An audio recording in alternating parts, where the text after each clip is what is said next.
Professor, can you hear me? I'm not getting any audio. Stop video. All right, good morning. Can everybody hear me okay? Okay. Now we All can. right. Okay, Yeah. How was everybody's week? Good? good. I wanted to make a couple of announcements.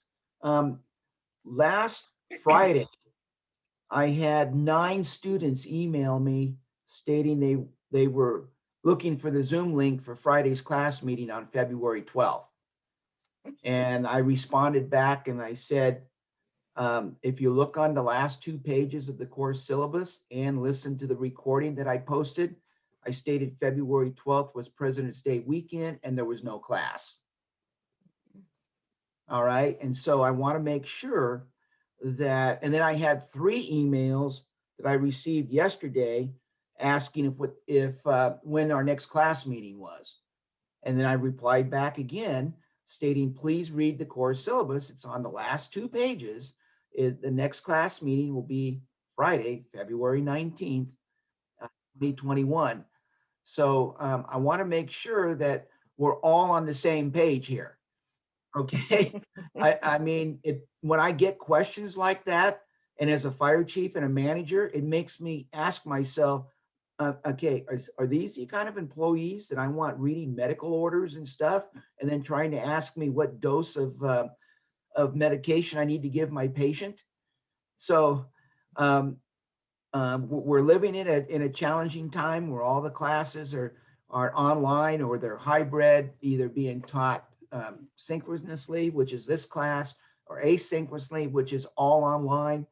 And as we start to move forward into bachelor's and master's program, you're going to find that 99% of everything is online because the colleges just don't have the space or the parking space for the amount of students.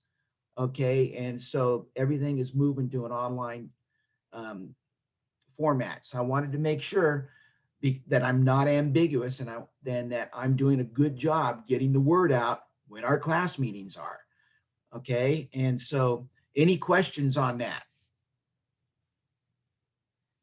Okay, everybody understands now where to find the class meeting schedule, correct? Okay.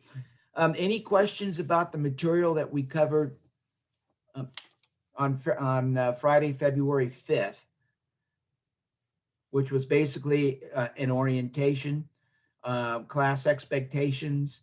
And then I also reminded the class that a recording of every class will be posted in the course announcements. So if you had child responsibilities, work, or caring for family members that may have been sick, not a problem. You're not going to get marked down for not being in class as long as Canvas notifies me that you've listened to the lecture. So I'm giving you that option as well. Okay, because I know a lot of us are taking care of family members that may be sick, and I know a majority of my students are taking care of their kids, trying to be the school teacher and mastering the online learning with 9 and 10-year-olds. So I get it. So I'm trying to make this as easy as possible by posting this stuff online for you. The last day of class, I'm going to be doing a study session with you all to make sure that you understand all of the learning objectives. So you'll be able to walk into DMV or walk into DMV and pass the written state of California exam for ambulance certification. All right, so I'm going to share my screen right now, and we're going to take a look at the agenda for today.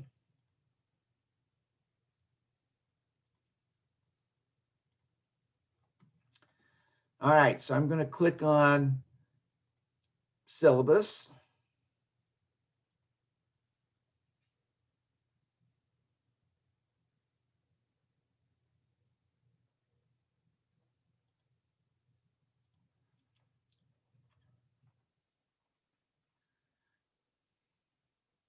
See, here's the one thing.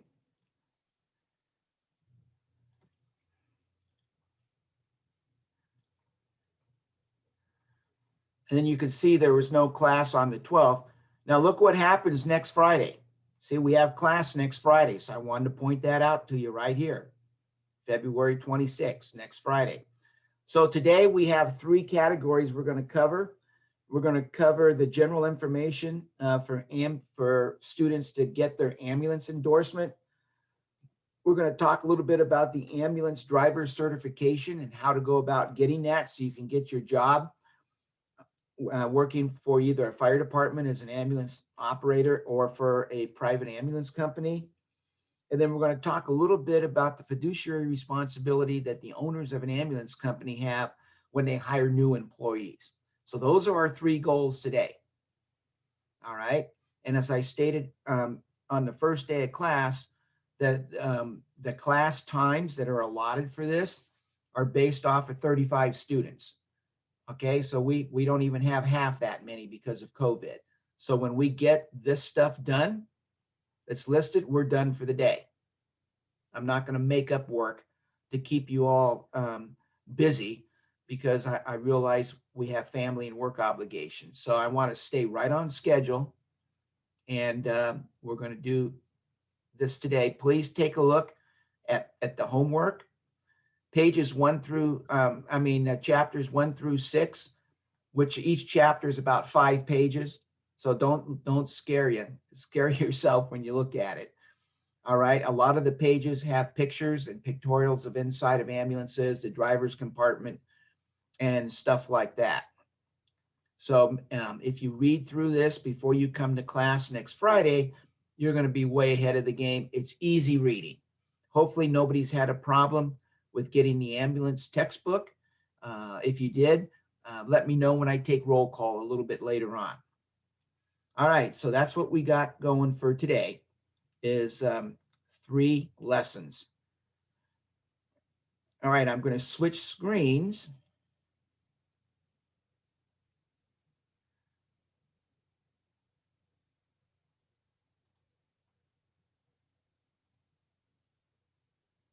And start our first lesson.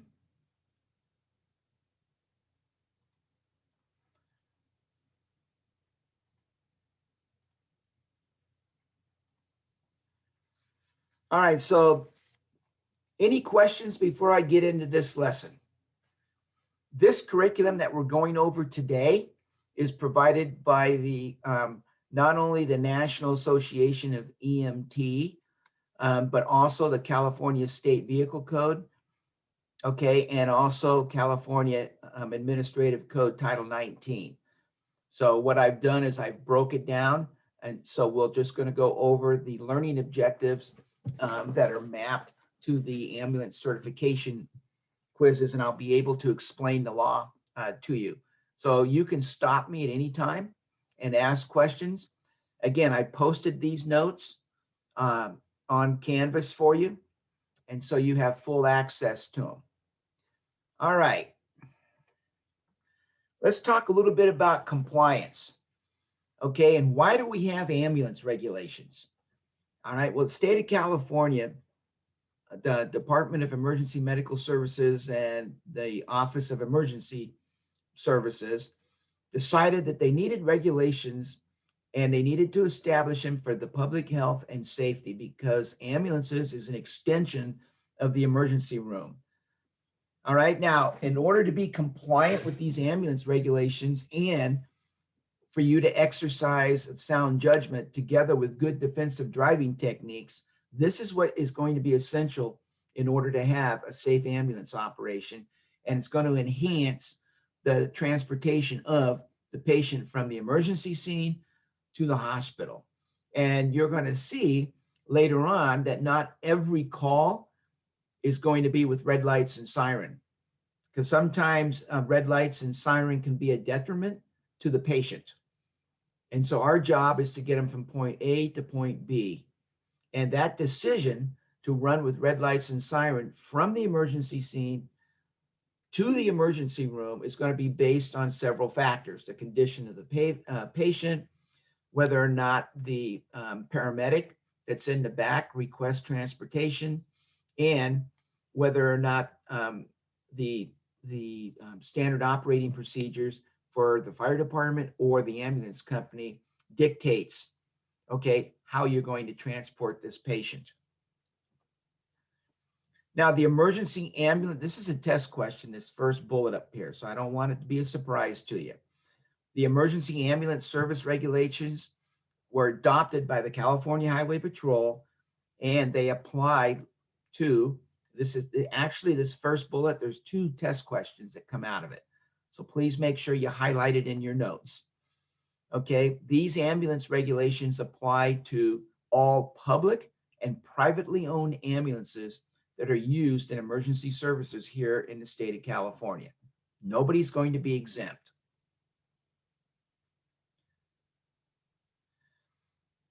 Now, of course, you know how our lawmakers are. There's always exceptions. So look at the second bullet.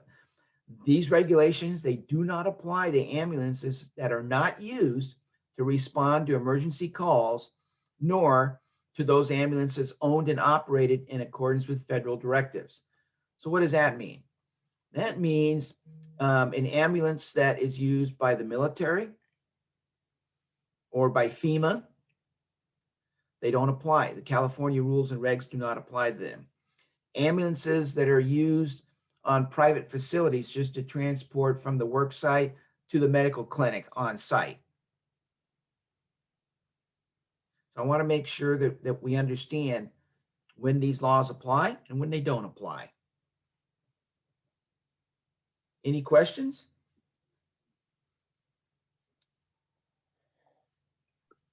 Oh, I had a quick question, Professor. Okay, who's this? Jeremiah? Yeah. Good morning. Morning. So Lay it on me. so for the like for example, if you're doing like IFT transports, you know, the interfacility, would you use like the siren and stuff like that, or would you just kind No, of go without it? no. Okay, because it's not a life or death situation. Now, if you're doing IFTs and the patient codes in the back, is that a life threat? Yes. So it would require code 3 transport. And again, these are all spelled out, okay, in the protocols, in the medical protocols that the ambulance company is working on, the standard operating procedures for the ambulance company. And there's also some protocols by the local Emergency Medical Services Authority, which is called LEMSA. And for those of you that are going to take EMT or have already taken EMT, you should know what a LEMSA is. Okay, a LEMSA is the Local Emergency Medical Services Authority, and they govern all pre-hospital care out in the field. So like when you take your national registry after you've successfully completed EMT, then you'll take your national registry EMT certificate. For those of you that live in Riverside County, you'll get online and you'll apply to Riverside County Emergency Medical Services. They call it REMSA. And then they will do another background check, fingerprint you, and then they will issue you your state of California license to practice as an EMT or a paramedic. So hopefully, Jeremiah, I answered your question. Okay, great. Now let's see what it takes to get a service license for ambulance companies. Privately owned ambulances may not be equipped and operated as an emergency vehicle, nor should they respond to an emergency call unless that operating service has been licensed to do so by the California Highway Patrol. So then the question comes up is, well, if the vehicle code says I can't have red lights and sirens on privately owned vehicles, then how does AMR, Care Ambulance, Mission Ambulance, they're all privately owned vehicles. They don't have exempt plates. How do they get away with having red lights and sirens? The answer to that is the California Highway Patrol will go out and inspect each ambulance before they put it in operation, and then every year thereafter to make sure that they comply with the California Vehicle Code when it comes to emergency vehicles. So they're going to look at, the CHP will look at, if you have a fire extinguisher, okay, are you trained in the transportation of oxygen? Does your vehicle come equipped with a siren that meets the regulations in California State Vehicle Code? Does it have at least one solid red light facing to the front, visible for 1,000 feet? They have a whole checklist that they go through. Once they pass that inspection, the California Highway Patrol will issue what they call an emergency vehicle operating permit. And that's what allows the privately owned ambulances, okay, to run with red lights and siren. It's not issued for the agency or for the company. There's one permit, emergency vehicle operating permit, for each vehicle, because each vehicle has to pass the CHP inspection. Okay, now look at, and remember I said, here's another exception again. Public agencies are not required to be licensed in order to operate an emergency ambulance. Excuse me for a second.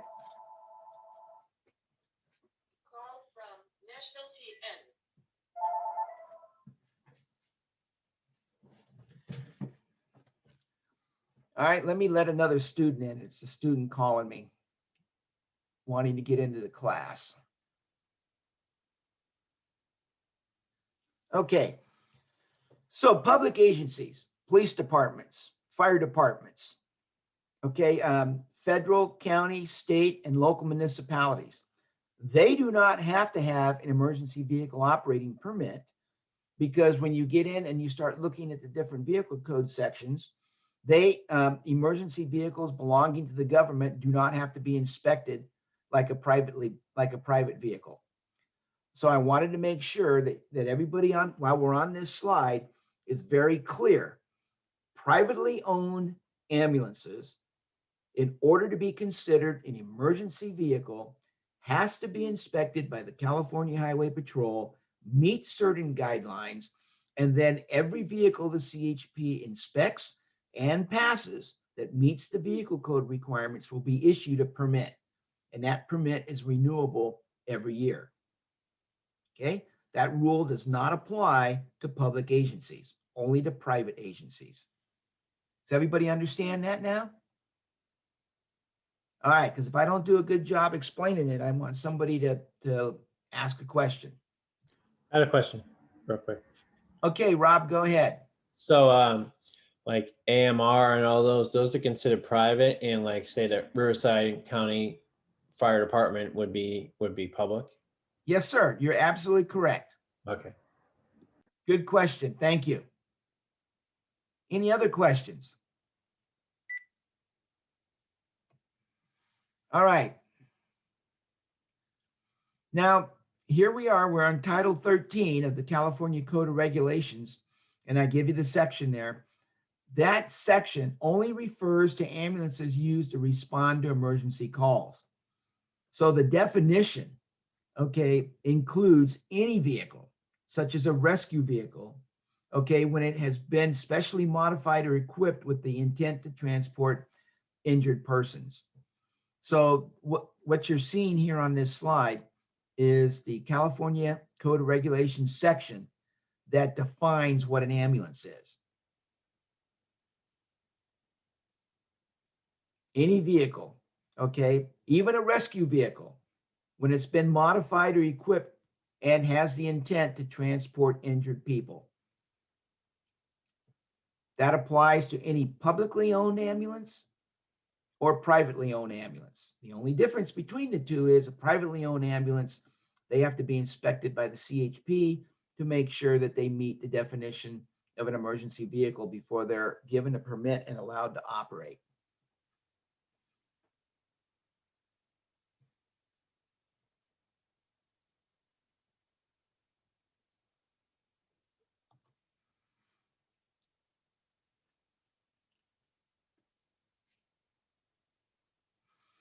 All right, so an emergency service. Now we got to talk about what that is.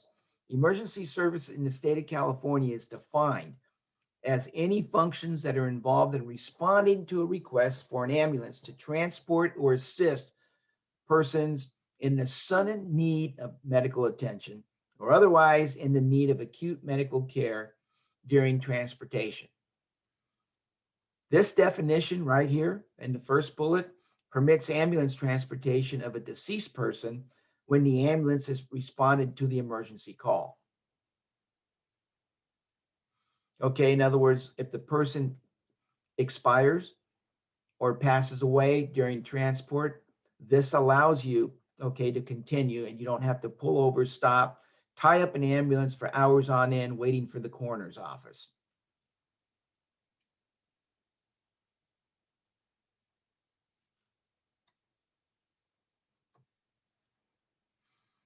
When ambulance personnel have any doubt as to the death of a victim, it must be resolved, okay, in favor of the victim. In other words, assume that the victim is alive and transporting to the appropriate medical authority. When in doubt, continue transporting. Now, those of you that have taken EMR and EMT, which I'm assuming everybody has, in cases where the victim has unquestionably been dead or deceased, the coroner is the official charged by law to take possession of the remains. So what does that mean? That means you get a call of chest pain. You arrive to the house, okay, and you start your patient assessment and the patient codes. All right, you perform BLS or ALS, and then the patient doesn't recover and expires.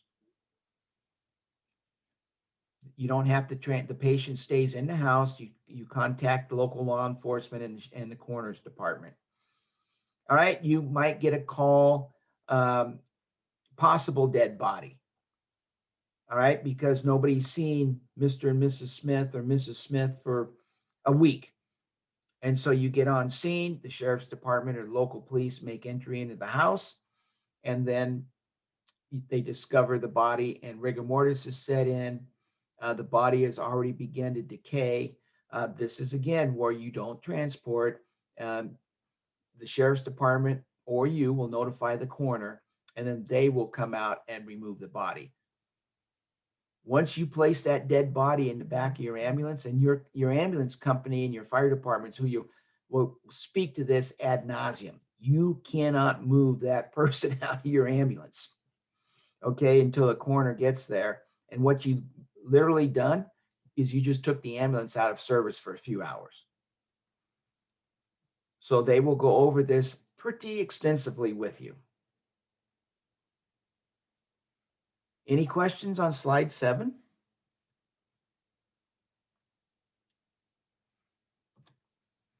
Talk a little bit about Code 3 operation. The definition of Code 3 is found in section 21055 of the California State Vehicle Code. And like I stated earlier, the second bullet, emergency services may not always require Code 3 operation. And then each ambulance company, each fire department, each local LIMSA, okay, will have their own policy on Code 3 operations. But Code 3, basically, this is the rule of thumb, is justified only when initially responding to an emergency call or when speed in obtaining emergency medical care appears essential in order to save the patient's life or to prevent the patient from any undue suffering or to reduce or prevent the patient from disability. That's why you'll see most ambulance companies will put you with a training preceptor for 90 days. A lot to learn out there in the field. We are skimming the top right now just so we can get you credentialed to drive an ambulance.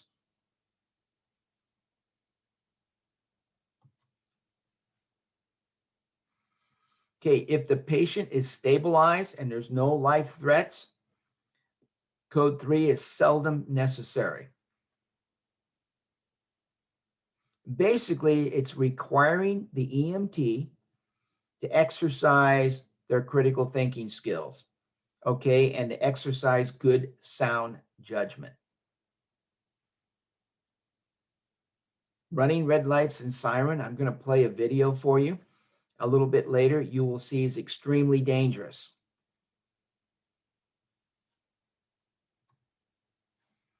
All right, there are certain rules and regulations. And again, this is something the CHP goes out and inspects before they issue the emergency vehicle operating permit.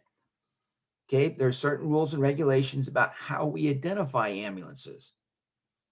So the service name or the name under which the licensee is doing business, okay, shall be displayed on both sides and the rear of the ambulance. So if you ever look at AMR ambulance or Morongo Basin ambulance, you'll see at least 3 sides of it has to say American Medical Response.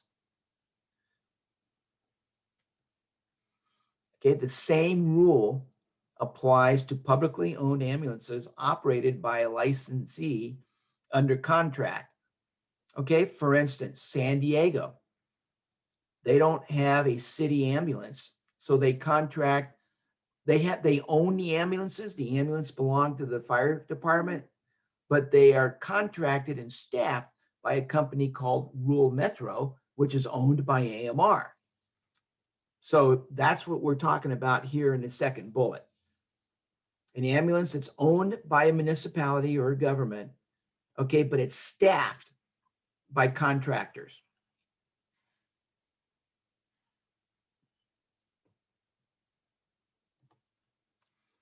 Now let's talk about what the state says as far as ambulance availability is concerned, because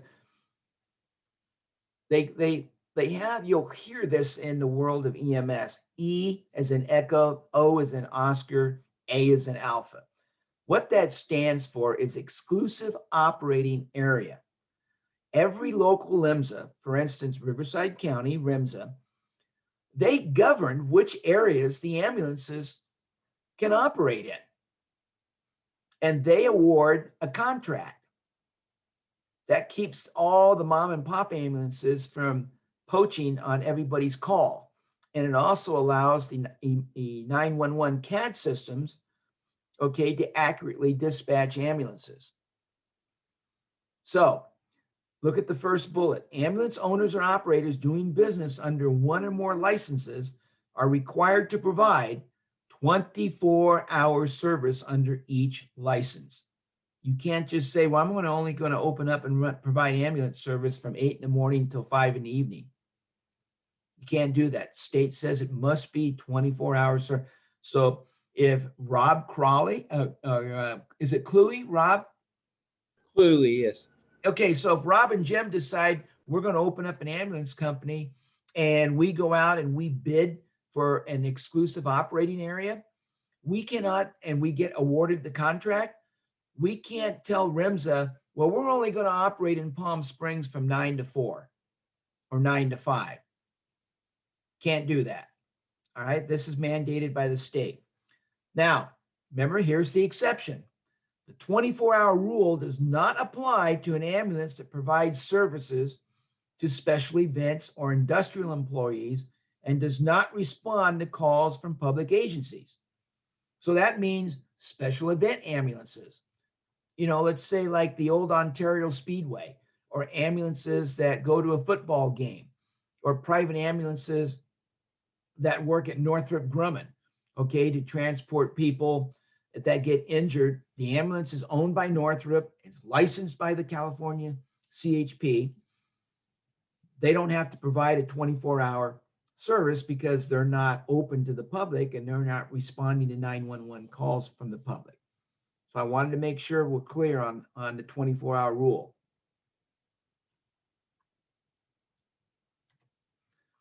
The other thing the CHP looks at is required in ambulances. Again, Title 19, okay, California Code of Regulations. Fire extinguishers must be inspected and serviced yearly or immediately after their use, whichever comes first. So this is another thing when you do your pre-trip inspection on the ambulances. If you're the driver, guess who's responsible for the condition of that vehicle?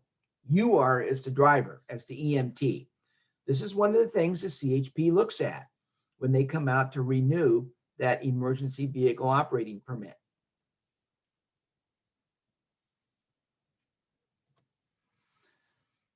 All right, so you've heard me talk about ambulance inspections. Let's see what we're talking about when I say that.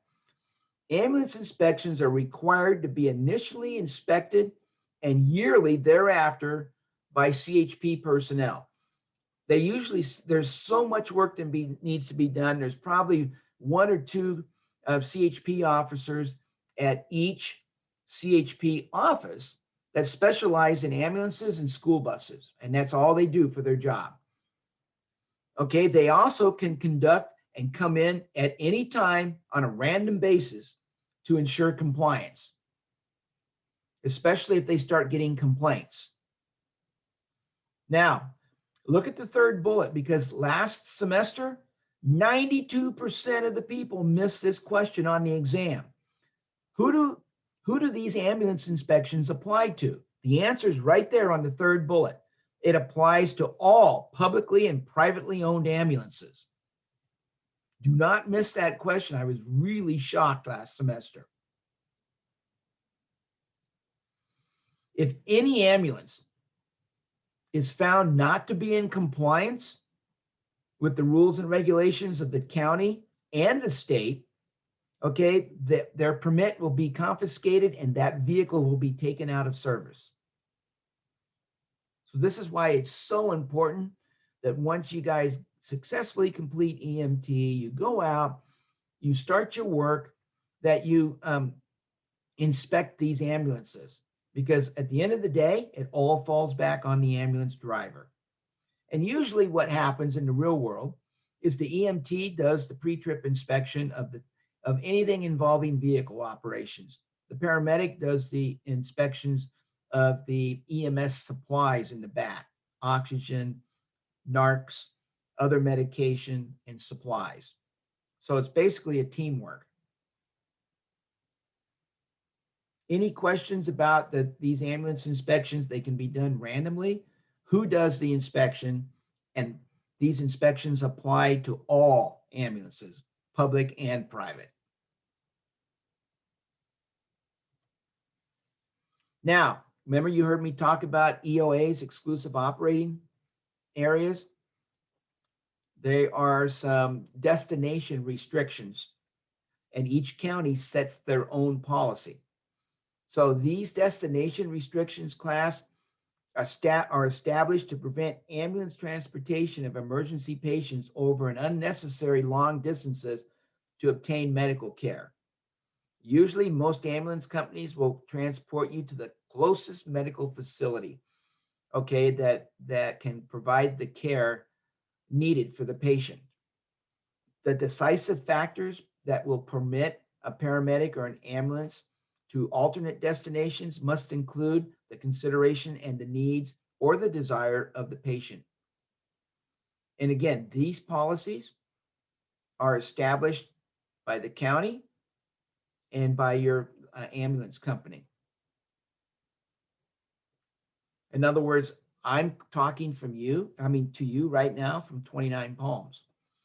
And if one of my firemen got severely burned, the closest hospital here is High Desert Medical Center in Joshua Tree, which is 25 miles from here.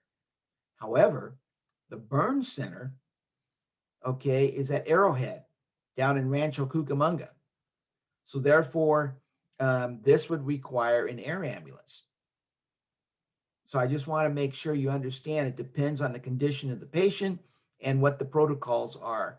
But the rule of thumb is most emergencies, the patients will be transported to the closest medical facility that can provide the appropriate care needed for the patient. Now, Good Samaritan laws. I know you touched upon this in EMR and in EMT, but you need to understand now that you have a professional duty to act, some Good Samaritan laws do not apply. These Good Samaritan laws, class, provide limited protection from civil liability under some specific circumstances when rendering emergency medical services in good faith. When you work for an ambulance company, okay, you may be civilly liable for acts or omissions, which means certain things you did not do, or some things that you performed in grossly negligent manner or not performed in good faith. All right, because you are held to a higher standard and you have a duty to act. Remember, Good Samaritan laws apply to people that don't have a duty to act, okay, that render aid to help a patient until the appropriate medical care can come up, and they expect no money for their services. So again, I'm going to use Rob and Jim as an example. We are both medics, okay? And during the course of our duty, anything we do, we have a duty to act. The Good Samaritan law does not apply. So now Jim and Rob get off duty. And Rob says, hey, I haven't been to Lake Havasu for a while.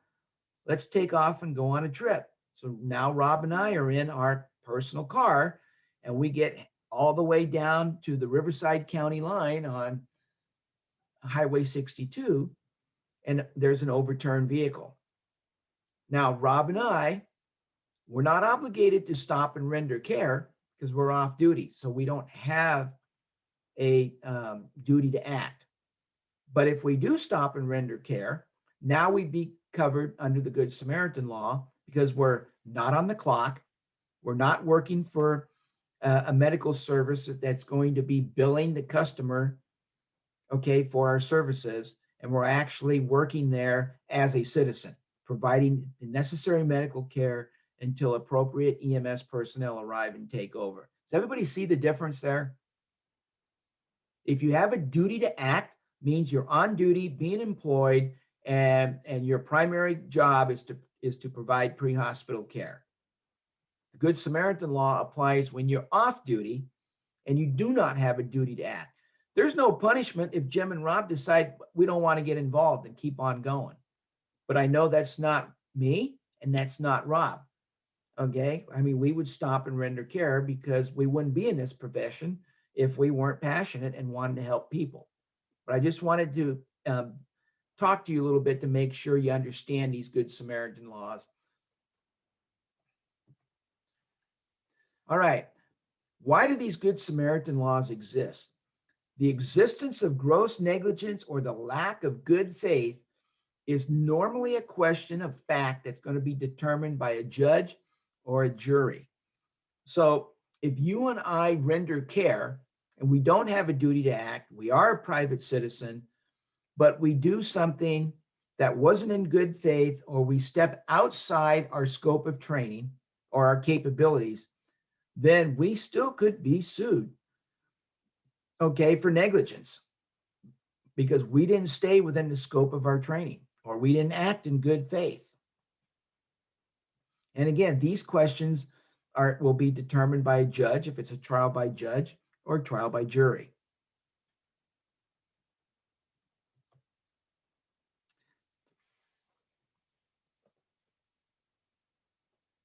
Now, the CHP cannot grant any exemptions to statutory requirements or regulations of any other agencies.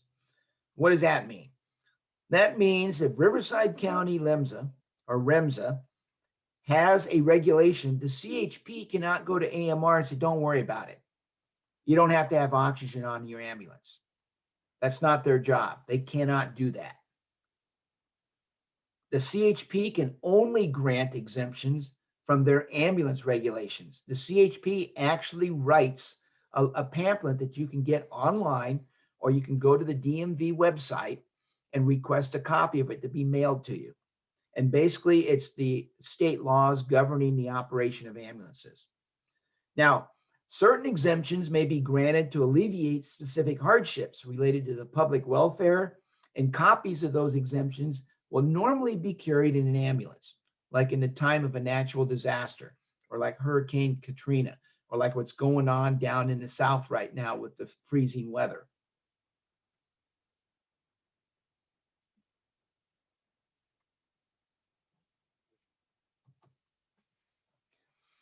All right, any questions on general information regarding the ambulance?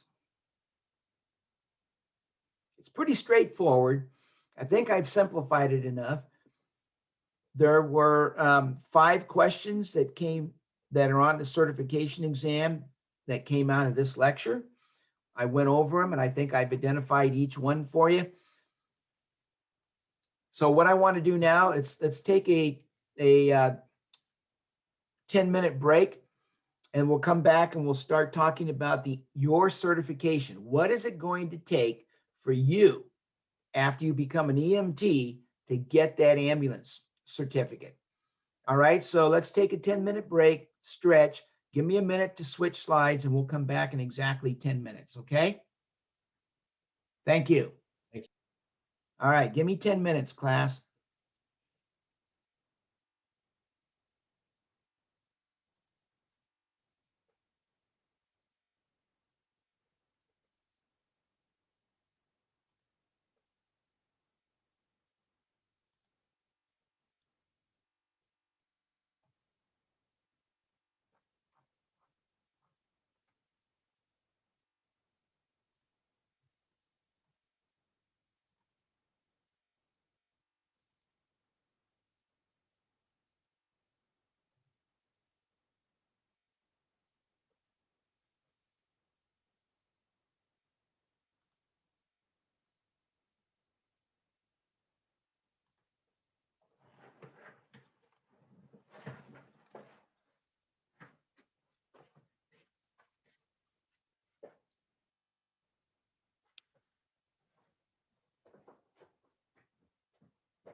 All right, I'm back from the break.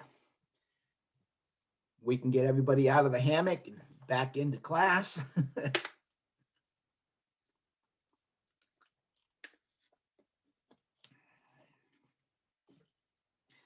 Anybody in the class, how's school going for you? I mean, as a student during COVID, are you guys like surviving? Are you learning different techniques on how to go to school? You know, this is unprecedented. In my time, when I was in your shoes, we didn't have any of this. And so I'm just wondering, this is why I really want to bend over backwards, especially for you guys today, because, you know, when I grew up, dad was the only one that went to work. Mom stayed home.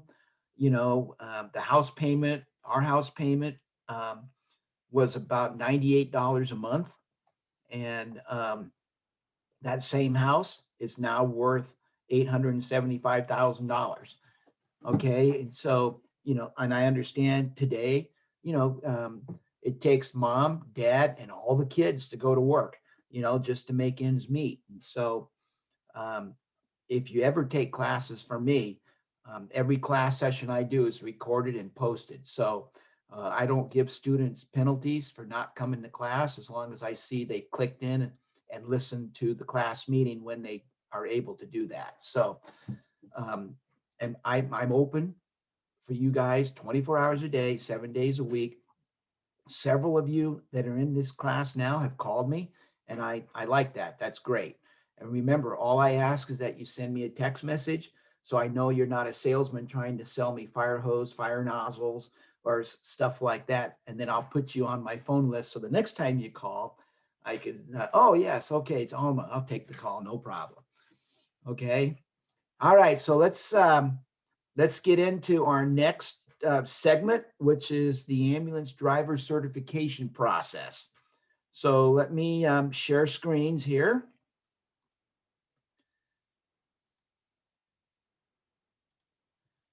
All right, everybody see this guy here on the screen is named Ricky Rescue.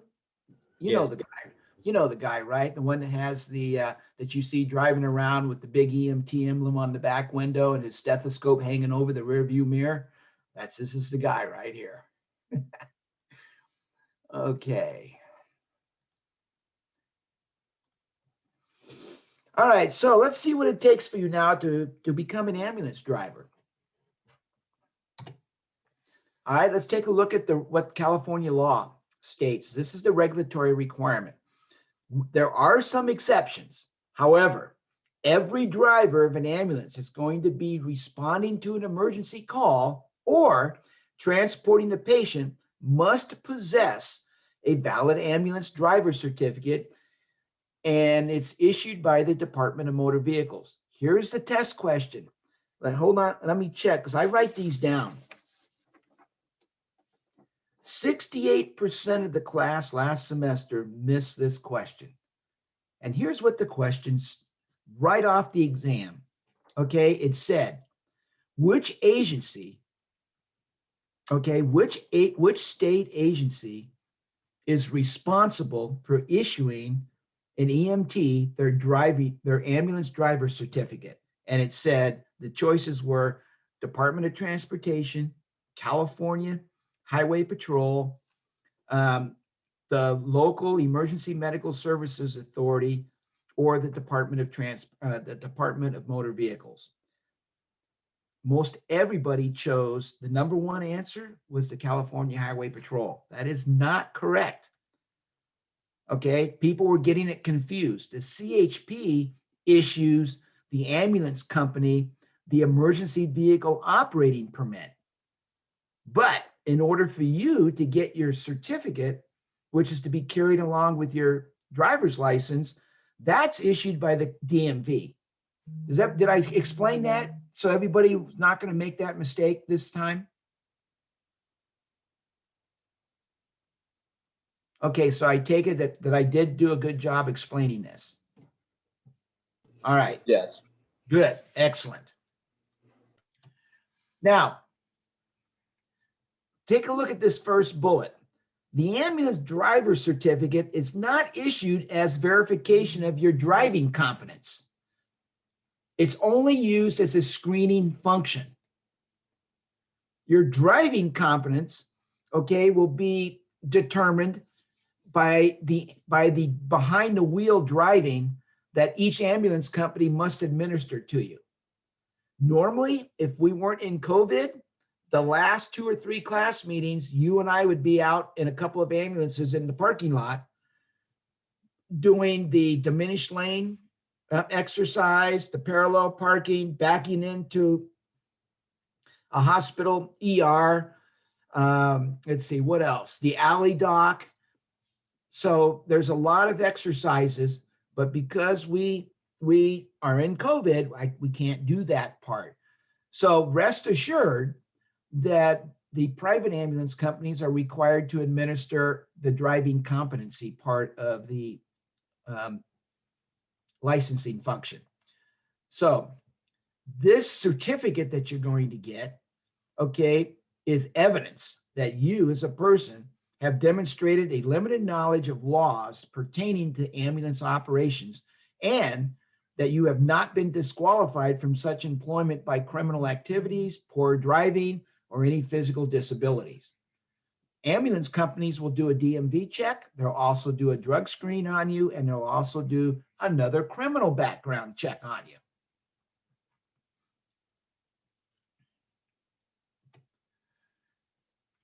Now, there are some exemptions to the ambulance driver certificates. And let's make sure all of us on this call understand this. Okay, persons driving ambulances in the line of duty as a salaried, regular, full-time police officer, deputy sheriffs, okay, or members of a fire department of a public agency, they're not required to have an ambulance driving license or an ambulance certificate. Why is that?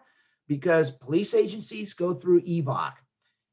Fire department people go through driver operator 1A and 1B, which I teach. So that's why they're exempt. But look at what it says there. Read that section. Regular, full-time. So if you're a reserve, okay, a reserve firefighter, and you drive an ambulance, you got to have your ambulance certificate. Got to have it, because you're not a regular salaried employee. If you're a reserve police officer or a reserve deputy sheriff, got to have an ambulance certificate. Does everybody understand the exemption now? you really got to look at how it's worded. So basically, who is required to have an ambulance driver certificate? Anybody working for a private ambulance company, or anybody that is not a salaried, regular, full-time police officer, deputy sheriff, or members of a fire department or public agency.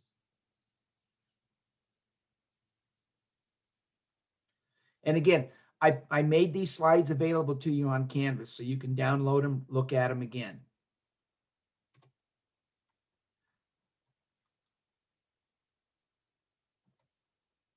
Hang on 1 second, class.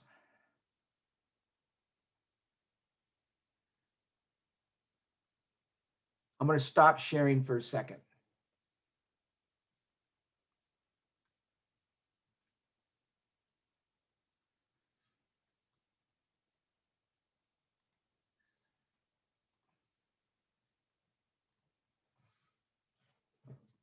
All right, I had to let another student in class. So, okay, now look at the second bullet. If persons described on the last slide, okay, this exemption does not include volunteer firefighters or part-time employees or members of a department whose duties are primarily clerical or administrative in nature. If persons that I talked about that you and I looked at on the last slide,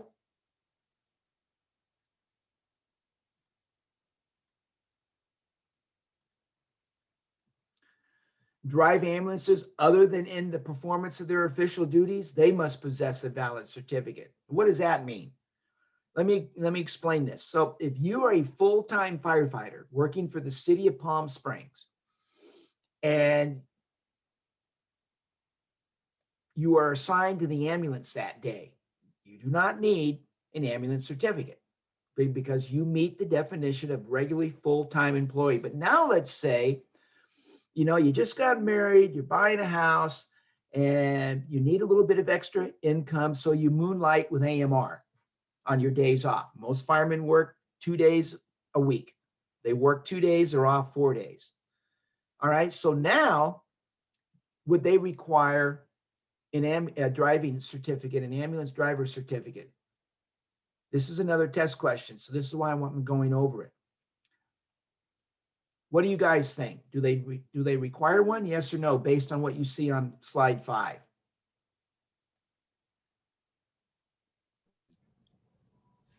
Rob, what do you think? I would say that they don't require it because the 2 days, wouldn't those be 24-hour shifts? Yes, but okay, you, Rob, are working currently as a firefighter for the city of Palm Springs. Okay? Okay. You are now off duty because you got 96 hours of free time.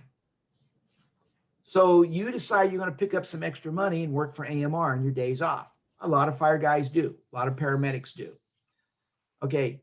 If you're not working on the fire department at that time and you're not performing your official firefighter duty, you will need an ambulance driving certificate. Okay. Okay. Because you are no longer representing the fire department. You're representing AMR. Get it. Yeah, this was the third most missed question on the exam. So I wanted to make sure that I explained this very well, that there's no ambiguity in this. Okay, hearing nothing, I'm assuming that we did a good job. Also exempt from having to possess a California ambulance certificate are persons driving ambulances based out of state that come into California to provide only interstate emergency service if the drivers are appropriately licensed by the state of origin. So what does that mean? Okay, let's go to San Bernardino County, or let's go to Riverside County. Let's go all the way out to Interstate 10 to Blythe. All right, there's an accident on the bridge. The closest ambulance is coming from Arizona. This right here, this exemption applies to that Arizona ambulance coming into California, picking up the patient and transporting them to the local hospital in Blythe or to the closest hospital on the Arizona side. Now, does that make sense the way I explained that to you? The same with Lake Havasu. If you go all the way out 62, a lot of times the ambulance in Lake Havasu will come across the London Bridge and provide medical care and transport, because all that area out there is covered by paid call firefighters on the California side. And the closest ambulance is coming out of Needles. This also applies under mutual aid as well. If we had a disaster and we were bringing ambulances in from Nevada, Oregon, Arizona.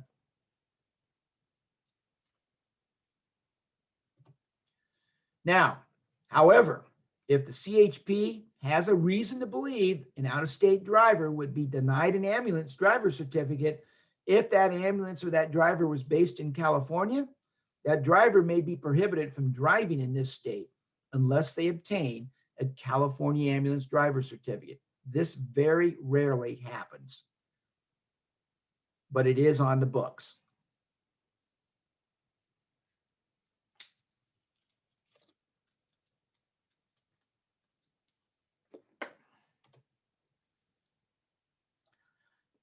All right, let's talk about how much money you're going to have to pay. In order for you to get your application, your ambulance certificate, it's a little like, it's kind of like, it's like your learner's permit. Okay, it's not a driver's license. It's just a piece of paper that you fold up and you put behind your driver's license. You apply for it at your local DMV office. The initial fee is $67. That also includes the cost of fingerprinting. And then it expires when your driver's license expires. And then to renew it, it's going to be $12 thereafter.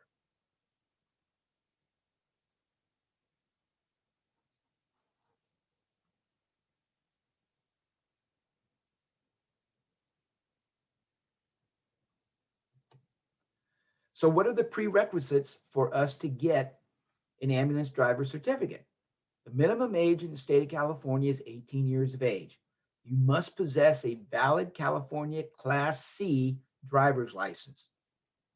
You have to file a properly completed application, and you have to certify under penalty of perjury to any criminal convictions or certain traffic offenses, because they will check.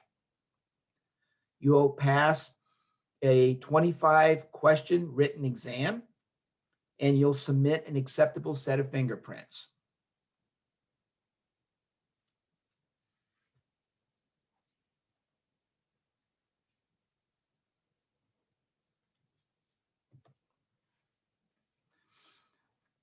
You'll need to submit what they call a completed DL51 medical form, dated within the 2 years preceding the application date. So that medical form can be picked up at your local DMV. They may have it online. The last time I did it, I just went to an urgent care clinic, okay, and they already had the paperwork there. I walked in, I saw the physician, and their doctors, the clinic already had the DL51 forms. Okay, the medical report must show that you are free from any ailment, disease, or defect that might affect your ability to operate the ambulance. The DL51, the second sub-bullet up there, or the very last bullet on your screen, is a test question. The DL, and it has to do with who can sign the DL51. The DL51 must be signed by either a medical doctor licensed in the state of California, or a doctor of osteopathy, a chiropractor, a physician's assistant, or a licensed nurse practitioner. It cannot be signed by a Navy corpsman, cannot be signed by an LVN or a medical assistant. These are the only people that the state will allow to sign your DL51. The DL51 is a number that the DMV assigns to a particular form, which in this case is a medical form. And to be honest with you, it's the same form as commercial truck drivers use every 2 years.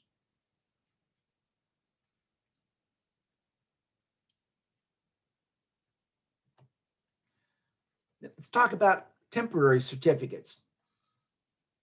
Now, when you properly complete your application, you've passed the written test, okay, you have a satisfactory medical examination report completed, your fingerprint card has been obtained, and there is no disqualifying conditions on the preliminary review of your application, the local DMV office may issue right there on the spot a temporary ambulance driver's certificate until they get all the drug screens back, your DMV report back, and your criminal history back.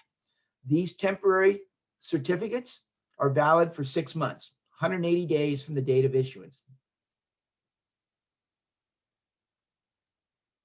The test question: a temporary ambulance driving certificate is valid for how many days? Or another version of the test would be, okay, how long is a temporary driver ambulance certificate valid for? 180 days.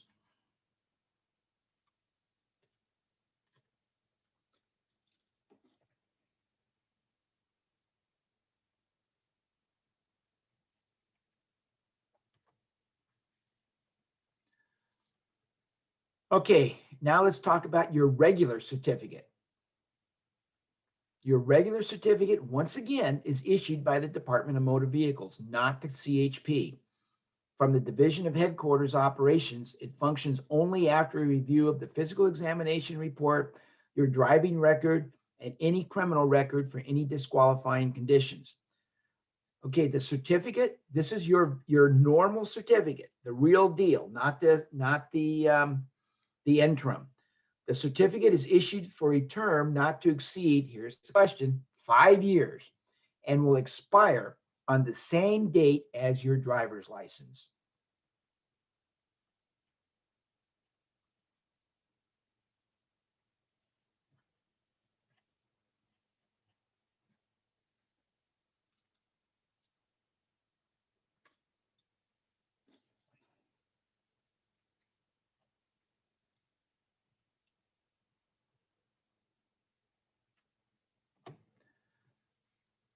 All right, there is a conditional validity, okay, and it could be your certificate will only be valid when accompanied by a valid driver's license and medical certificate, which was issued within the preceding 2 years. So what does that mean? It means simply this: if your driver's license expires, or your EMT license expires, or your medical certificate expires, all other licensing concerning you operating that vehicle is done. All right, everything has to be valid at one time. A driver's license has to be valid, your medical certificate has to be valid, and your ambulance certificate has to be valid. Everything must be valid in order for you to operate. So if you have a driver's license, but you've let your medical certificate lapse, okay, that means your ambulance certificate now is invalid. Even though it hasn't expired yet, you're not properly credentialed to drive that ambulance. And the onus of that responsibility rests on your shoulders. The DMV is not going to send you a nice letter saying, don't forget to renew your ambulance certificate, or don't forget to renew your medical certificate. And now all of a sudden the CHP stops in, and they walk up to you, and you're pre-trip in your ambulance, and they say, let me see your driver's license, ambulance certificate, and medical certificate. And one of those is expired, you're done. So please make sure, okay, you understand whose responsibility it is to make sure everything is in compliance when it comes to you as a person. After 1 year of initial employment as an ambulance driver, okay, the driver must also possess an emergency medical technician.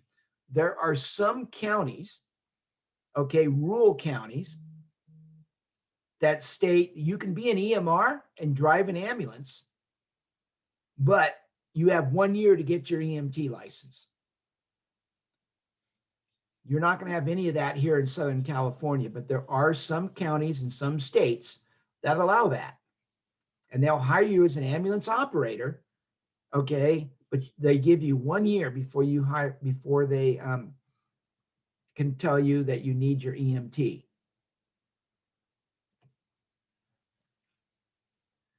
Okay, so when can you apply for your renewal? Let's say your license is coming up for renewal.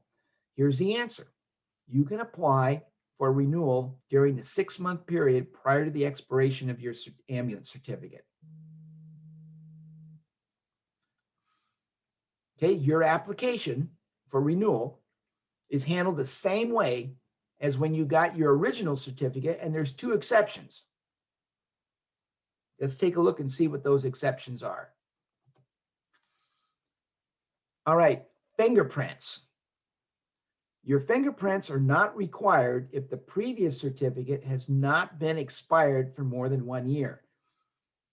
And the reason why that is simply this, okay? If once you submit your regular set of fingerprints, anytime that you're working for an ambulance company, a police department, fire department, and you get in trouble off duty, a DUI, you get arrested or whatever, all right, the state will automatically notify your employer of your arrest, whether you do so or not. Once your set of fingerprints are on file, okay, the notifications are already going to be made. The second exception, the renewal applicant must possess a valid EMT certificate or some kind of evidence, okay, complying with the medical training and the educational requirements that's established by the EMS authority.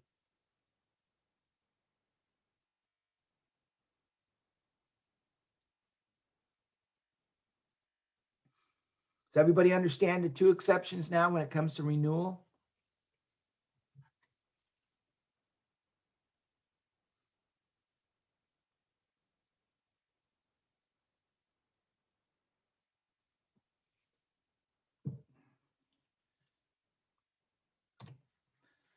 All right, any questions about how to get the license now? Yeah, Professor, I have a question. Go ahead, sir. And do I pronounce your name? Is it Schuler? No, it's Skylar. Skylar, okay. Go ahead, Yeah. Skylar. So I was wondering about the disqualifications for the DMB report. Like, what are some examples? You have to have like a clean record for it to. No. Okay, so every agency sets their parameters. All right. So if you have a drunk driving conviction, kiss it goodbye.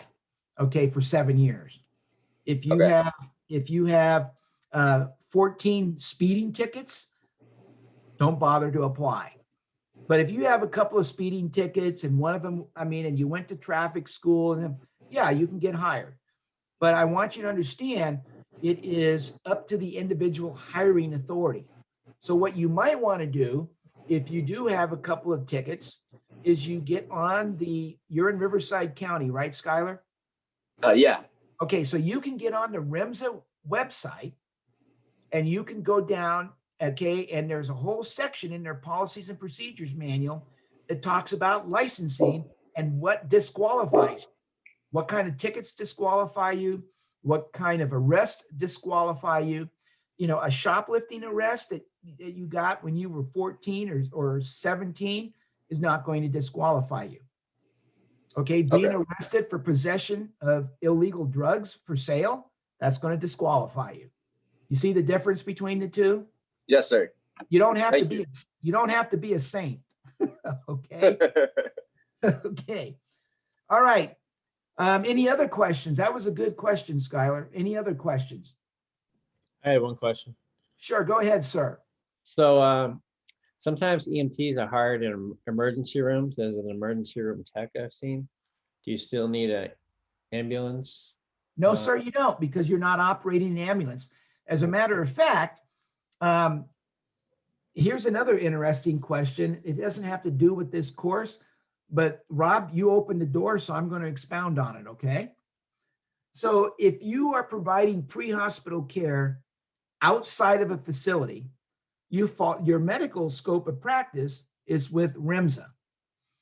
Once you go to work for the ER, you're no longer providing pre-hospital care. You're operating under the protocols of the hospital. So you can do a lot more stuff as an ER tech than you can as an EMT out in the field. because that doctor is going to be training you maybe how to remove stitches, how to start IVs, how to pull out an IV. So the scope of practices will be different. And a lot of times people that are new to the profession get that confused a little bit. All right, so part of your orientation, like a lot of the people that take EMT that are older, they're not necessarily going to work in an ambulance. They want to go work in the ER. All right. And so you'll go through a complete orientation, training in the ER, and then you'll learn how to do advanced skills operating under the license of the ER doctor or the medical director. Does that make sense, Rob? Did I kind of expound on that a little bit? Yes, thank you. Yep. The only time you'll need an ambulance certificate is if you're going to drive and operate the ambulance. Got it. Thank you. Yes, as a matter of fact, a lot of times paramedics, okay, that ride in the back, they don't have an ambulance certificate. They're not required to have one. They're not driving the ambulance. Their job is to provide care. So most of the people that get these ambulance driver's license or certificates are EMTs. All right. Any other questions on ambulance driver certification requirements and the medical certificates and the expiration dates and the cost and all that kind of good stuff? All right, should we blast through the last section, or do you guys need another 10-minute break because we've been 40 minutes? Blast through the last section? Sure. Yes. All right. Yeah. All right, bear with me and let me get up the next screen here.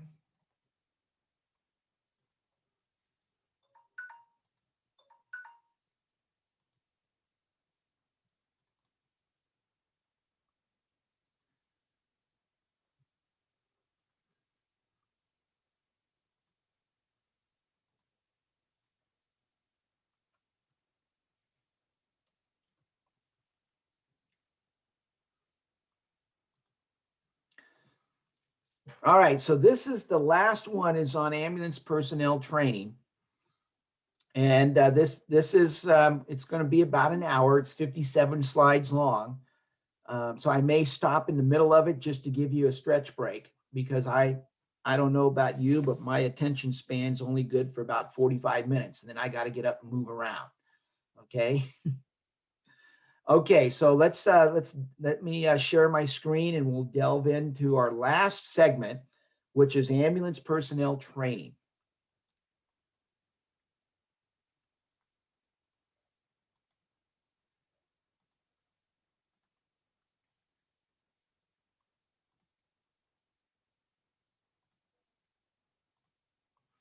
Okay. Now, the managers or the management or the owner of ambulance companies have certain responsibilities, okay, that are required by law. And here's the first one. Every ambulance service operator, owner, operator, manager, supervisor, they are held responsible for the operation of the service, and they have to make sure that they are in compliance with certain state statutes and regulations. Okay, the law holds the owners responsible and the supervisors. So remember, as you promote within the ambulance company, there are more and more responsibilities going to be placed on your shoulders, both civilly, okay, and you will be subject to sanctions if you're not on top of your game here. Okay, driver competence. In ambulance driver, now notice how this is worded. An ambulance driver must demonstrate competence that they are capable of operating the ambulance to the service owner. So this is why, even though, let's say, COVID was not here, and we were in the last 3 weeks of this class, you went out and I did all of the skills that are going to be required of you when you get hired somewhere, they're still going to test you. Okay, and the reason they're going to test you is because it's by law.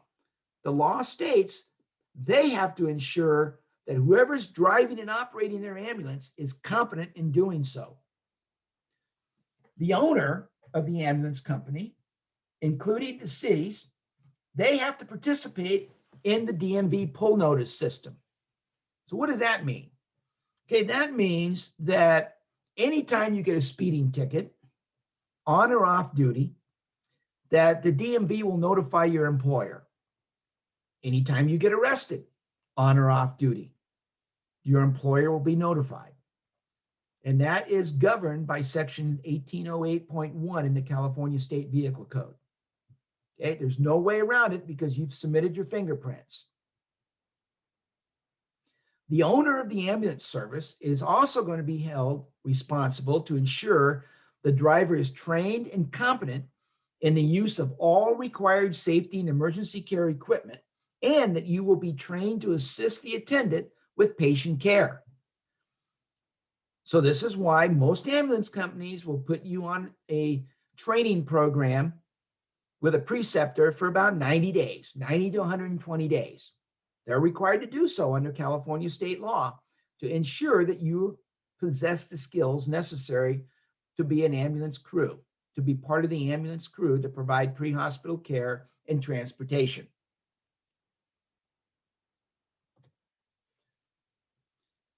Okay, it is highly recommended that a beginning driver, as a minimum, possess an advanced first aid certificate and a valid certificate in CPR. Now, what does that mean? Well, in California, you used to be required in order to get a job on a fire department to have a minimum of an EMT certificate. Now, the state lowered the requirements, okay, so because a lot of prisoners are on prison hand crews. And because of their background, when they got out of prison, they couldn't get an EMT certificate. So now the minimum for your firefighter 1 and firefighter 2 in the state of California is the public safety advanced first aid CPR AED. Okay, so that's in Title 22. That's in Division 9, Chapter 1.5. However, the hiring agency may have stricter guidelines. So they can come back and say the driver must obtain your EMT certificate within 1 year of initial issuance of your ambulance certificate, or AMR could say, you know what, in this county, we are required to have you be a licensed EMT before we can hire you. So I want you to understand that every county and every company sets the guidelines. What we talk about in this segment is the minimum standards in accordance with state law. Okay, the attendant competence. That's the guy or gal working in the back of the ambulance. The Health and Safety Code, which is Title 13 and Title 22 of the California Code of Regulations, require that as a minimum, the person that works in the back attending the patient possess at a minimum a valid EMT certificate. Valid California certificates or licenses such as an EMTA, which used to be called an EMT2, or an EMTP, meaning paramedic, a physician's assistant, a registered nurse, or a doctor are also evidence of compliance with this section of the California Health and Safety Code. So basically, if you saw a test question that said all of the following, okay, can work in the back of an ambulance to provide emergency care during transport from the emergency scene to the hospital, except, your answer would be a licensed vocational nurse, okay, or a nurse's aide. You could be an EMT, you could be an EMT advanced, you could be an EMT paramedic, you can be a physician's assistant, a registered nurse, which is also a licensed nurse practitioner, or a physician. Okay, you can all work in the back of the ambulance.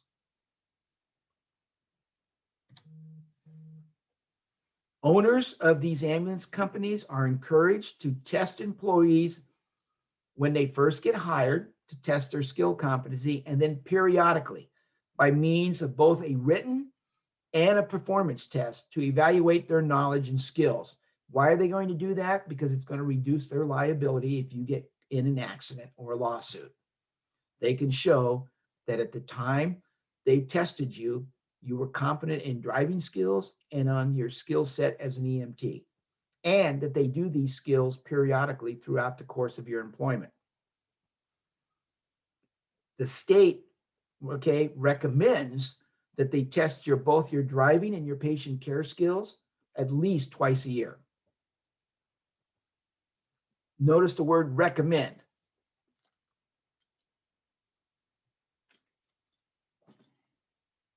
And again, it's not because you're lacking in your skills. It's not because the boss thinks you're incompetent. Bottom line, it's all for insurance reasons. Okay, and those of you that have taken EMT from me or EMR will always hear me say, once you learn a skill in EMR or EMT, you have a fiduciary responsibility to maintain that skill set. Just like a doctor when they go to medical school. Okay, you can't just say, wash your hands and say, okay, I'm good to go. I got my EMT card, and then never practice as an EMT. And then a year and a half after class, you decide you're going to go work for AMR.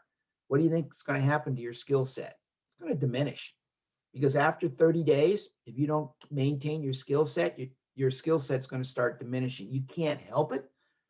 And this includes me, myself. Okay, we're all human beings. If you don't use it, you lose it.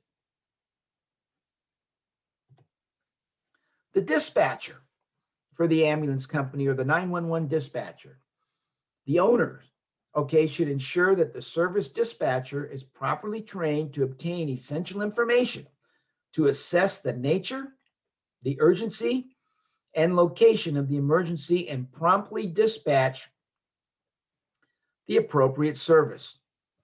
A lot of times here in Southern California, when 911 is called, okay, and I'll just explain how it works up here. If you notice the ambulance that's behind me on my screen, Morongo Basin Ambulance. So when a person picks up the phone here in 29 Palms, calls 911 and says, my family member has chest pains. Okay, so what happens is that call is routed to the county fire. County fire then in turn picks up their phone and calls Morongo Basin Ambulance Dispatch, who then dispatches an ambulance to run with the fire department. Okay, so this applies not only to the 911 operators for the county, but also for the dispatcher working for the private ambulance company as well. They do have what they call EMD training, emergency medical dispatch training. The closest one around here is at Riverside Community College, and it's given at Ben Clark Training Center. All right, let's talk a little bit about ambulance operation. What is going to be your responsibility behind the wheel? Number one, first and foremost, safe transport of the patient. So what does that mean? It means not risking an accident, not driving beyond your capabilities, and it's the smooth driving of that ambulance. So what does smooth driving mean? Everybody has a different definition of that. Smooth driving means driving that will not stress or traumatize the patient. It's driving in such a manner that will permit the attendant in the back to provide medical care to the patient without bouncing that patient all around the back of the ambulance.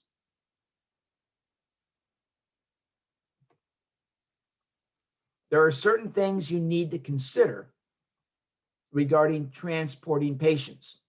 Code 3 transportation of patients is often unnecessary and sometimes harmful to the patients. The decision to use Code 3 will always require good sound judgment. And most of the time, if not all the time, it's listed in the protocols of the county and also the standard operating procedures within each ambulance company. Code 3 transport, with its associated noise, the sudden starts, stops, and sway of the ambulance. Because remember, the ambulance has a higher center of gravity. It's taller, wider, longer. That in itself could result in the following: frightening of the patient, putting a stabilized patient into shock, and disrupting the ongoing medical treatment of the patient. Have you ever been in the back of a moving ambulance and the EMT driving it is stop and go and rides the brakes and makes rapid lane changes, and you're trying to stick an IV in the person's arm? So these are things you got to be aware of when you're driving. Okay, code 3 could aggravate certain medical conditions sufficient to cause death or permanent disability to a patient. Examples would be a patient with spinal injuries, a patient with serious fractures, and heart attacks are just some conditions, okay, where an especially smooth, normal speed transport is advised.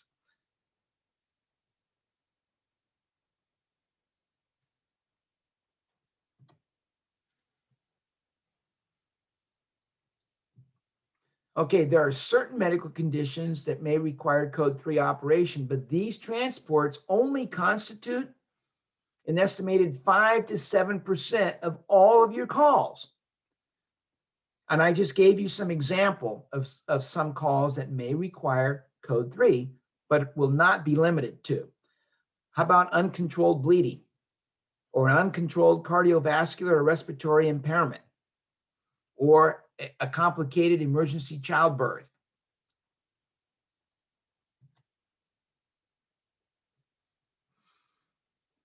Okay, those are some examples. Emergency service does not necessarily require or always permit code 3 operation. And I want to emphasize this again to make sure that I'm not ambiguous with this. A decision to use code 3 operation must be based upon reasonable cause to believe that the medical emergency justifies the risks that will be incurred when demanding the right of way through traffic. All right. However, any doubt to the seriousness of the emergency must be resolved in the favor of the patient. Again, this is where good, sound judgment between you and the attendant in the back come into play.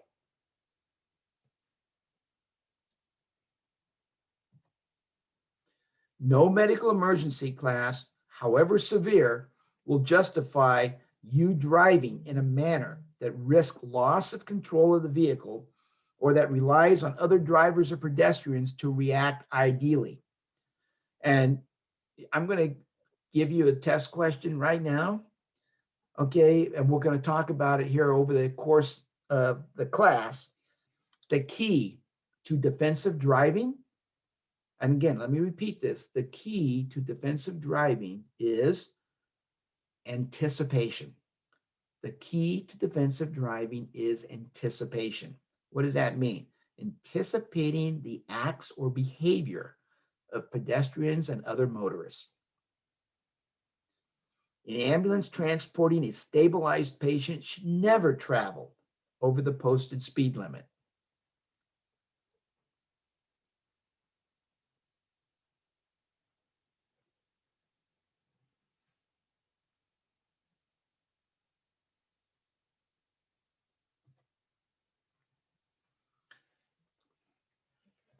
Okay, 21055, the California State Vehicle Code grants certain privileges and exemptions to authorized emergency vehicles.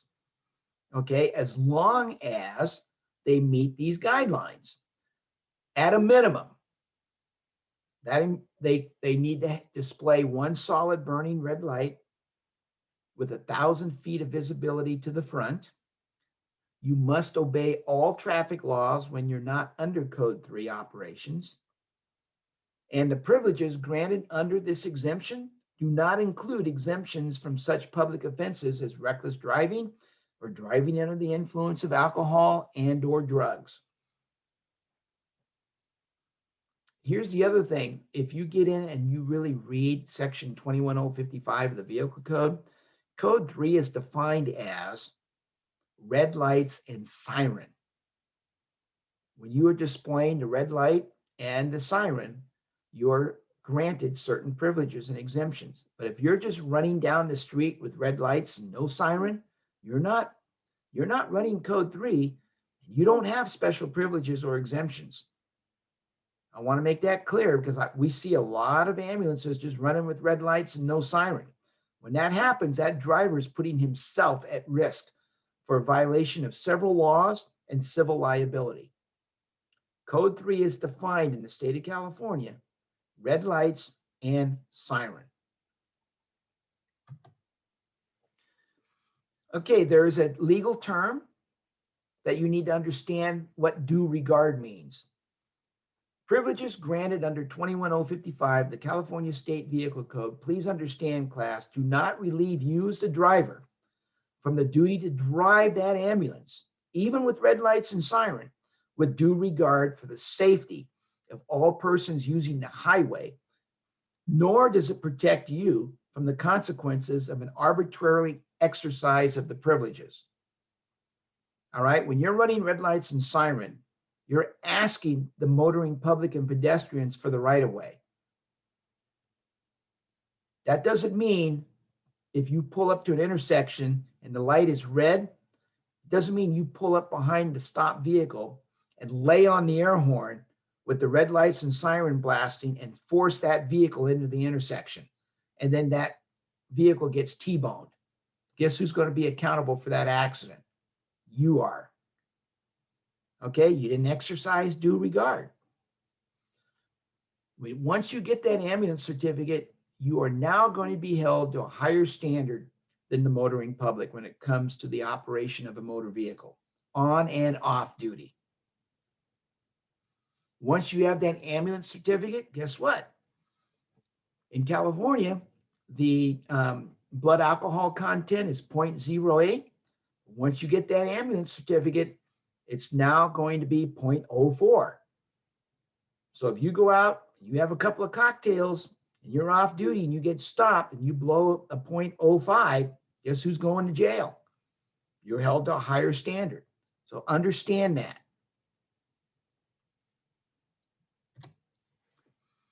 Even when exempt from specified traffic rules under the 21055 section, if you're involved in an accident where property damage, injury, or death occur, they're going to go back to this due regard section. So what does this mean? Okay, let's go to an intersection. You approach the intersection, you have red lights, you have sirens, you have a green light. So you go through the intersection and you get T-boned.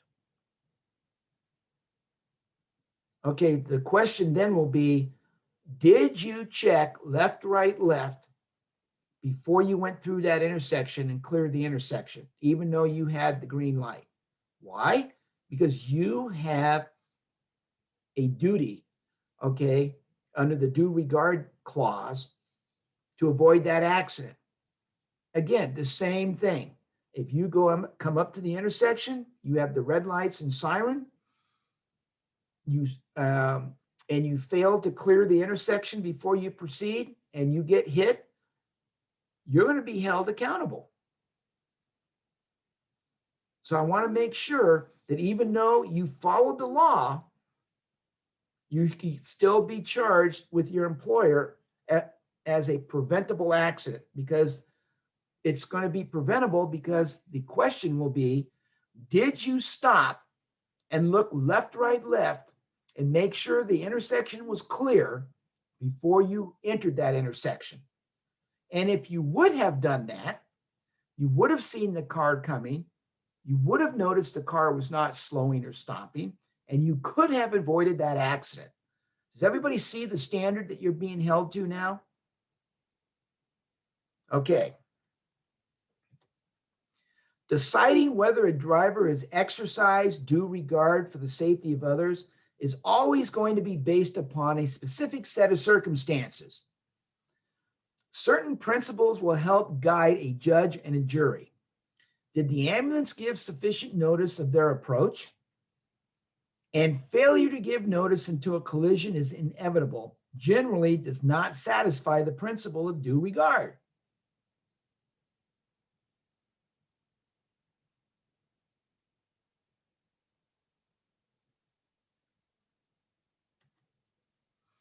Now, in determining whether or not you were exercising due regard when using signaling equipment, meaning red lights, sirens, headlights, turn signals, the courts will consider the following: whether it was reasonably necessary to use signaling equipment, whether the signaling equipment was in fact used or not, and whether the signal was audible or visible to other motorists or pedestrians. It's always easy to sit back and Monday night quarterback. This is why you have to have your head on a swivel, okay? And you have to be on your game. You cannot show up to work tired or show up to work amped up on Red Bull or any other kind of energy drink. You have to be on your game. Proper use of equipment does not necessarily relieve you of the duty to otherwise exercise caution. You never, ever, whether you're operating under 21055, the vehicle code, or not, travel at a speed that does not allow you to maintain complete control of that ambulance.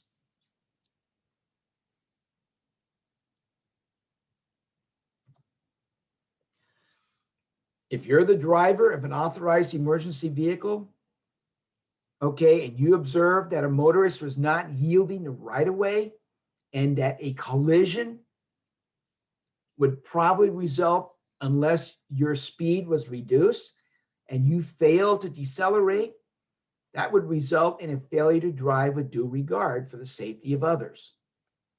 This is just an example of what due regard is. This is why you have to be on your game.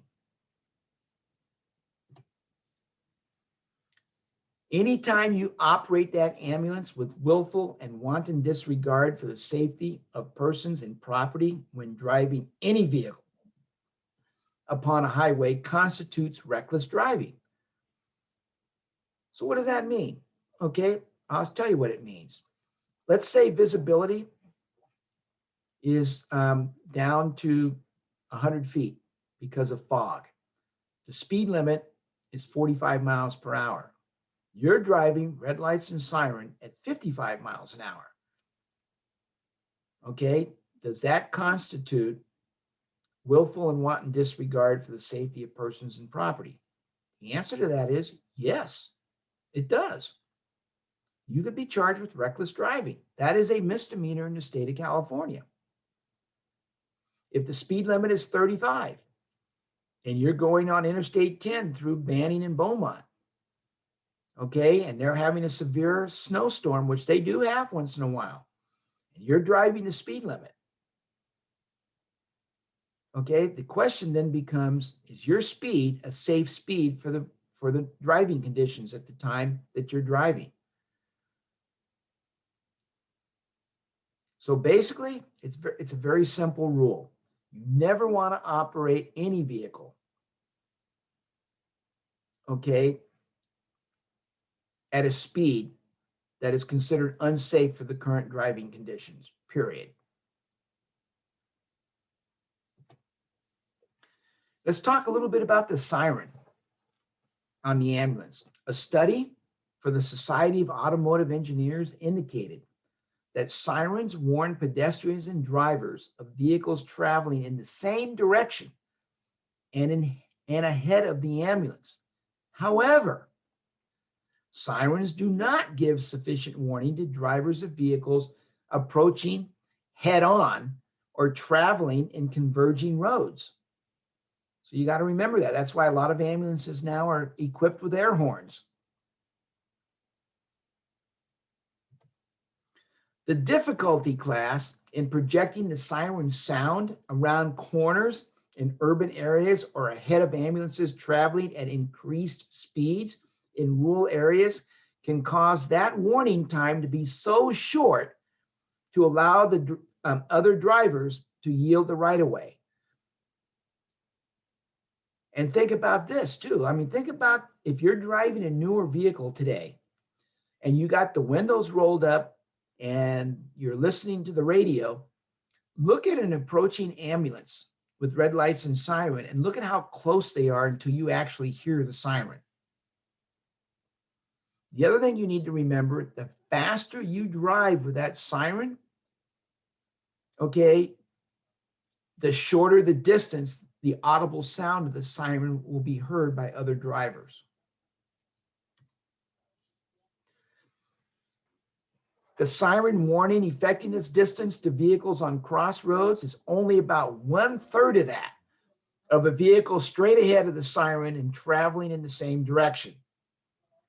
Now, it should never be assumed that the use of the siren and red warning lamp will result in a clear path through traffic, nor should you assume even that the motorists in the vicinity will yield the right of way to you. Particular hazards that must be anticipated by an ambulance during Code 3 operation will include blind intersections and driveways and motorists with impaired hearing and inattentive drivers, people that are listening to the radio, talking on their cell phones, eating sandwiches, putting on makeup, taking off makeup. If you're driving 60 miles an hour with a siren on, motorists can only hear that siren 12 feet from your ambulance. Just remember that. The faster you go, the shorter the distance of that ambulance projection will be. Okay, so therefore, you should presume other motorists do not hear the siren or see your warning lights. Remember anticipation.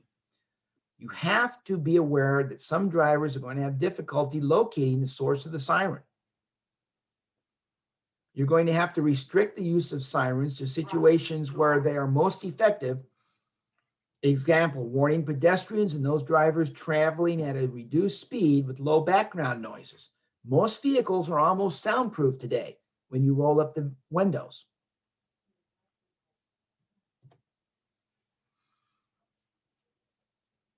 You as an ambulance driver, you need to avoid passing on the right, because the vehicle code states all motor vehicles upon the approach of an emergency vehicle displaying red lights and siren should yield to the right of the roadway.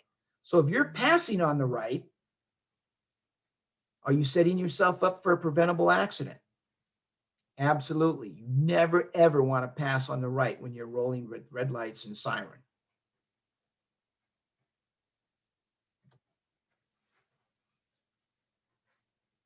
All right, defensive driving. For the purposes of this course, the definition of defensive driving means doing everything reasonably possible to avoid being involved in a preventable accident, regardless of what the law is and what the other driver does, or in adverse driving conditions. Remember, the key to defensive driving is anticipation.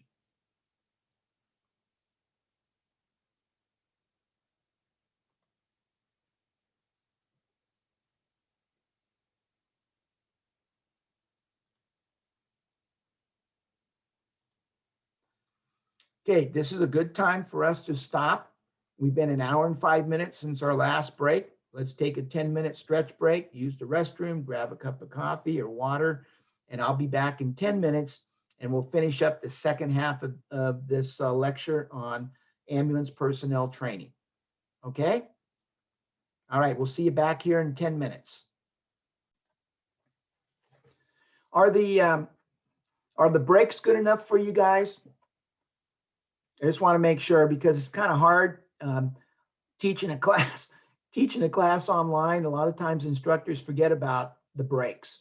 You know, get up, stretch, move around, get something to drink, go to the bathroom, make a phone call. So I want to make sure, if you feel like we need extra breaks, let me know. But my rule of thumb, class, is about every 45 minutes, because I've learned adult attention spans, okay, are only less than an hour.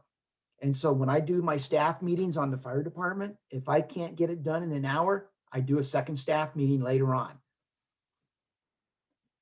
All right, so let's continue on. Let me share my screen. We got a little less than halfway through the ambulance personnel training module. So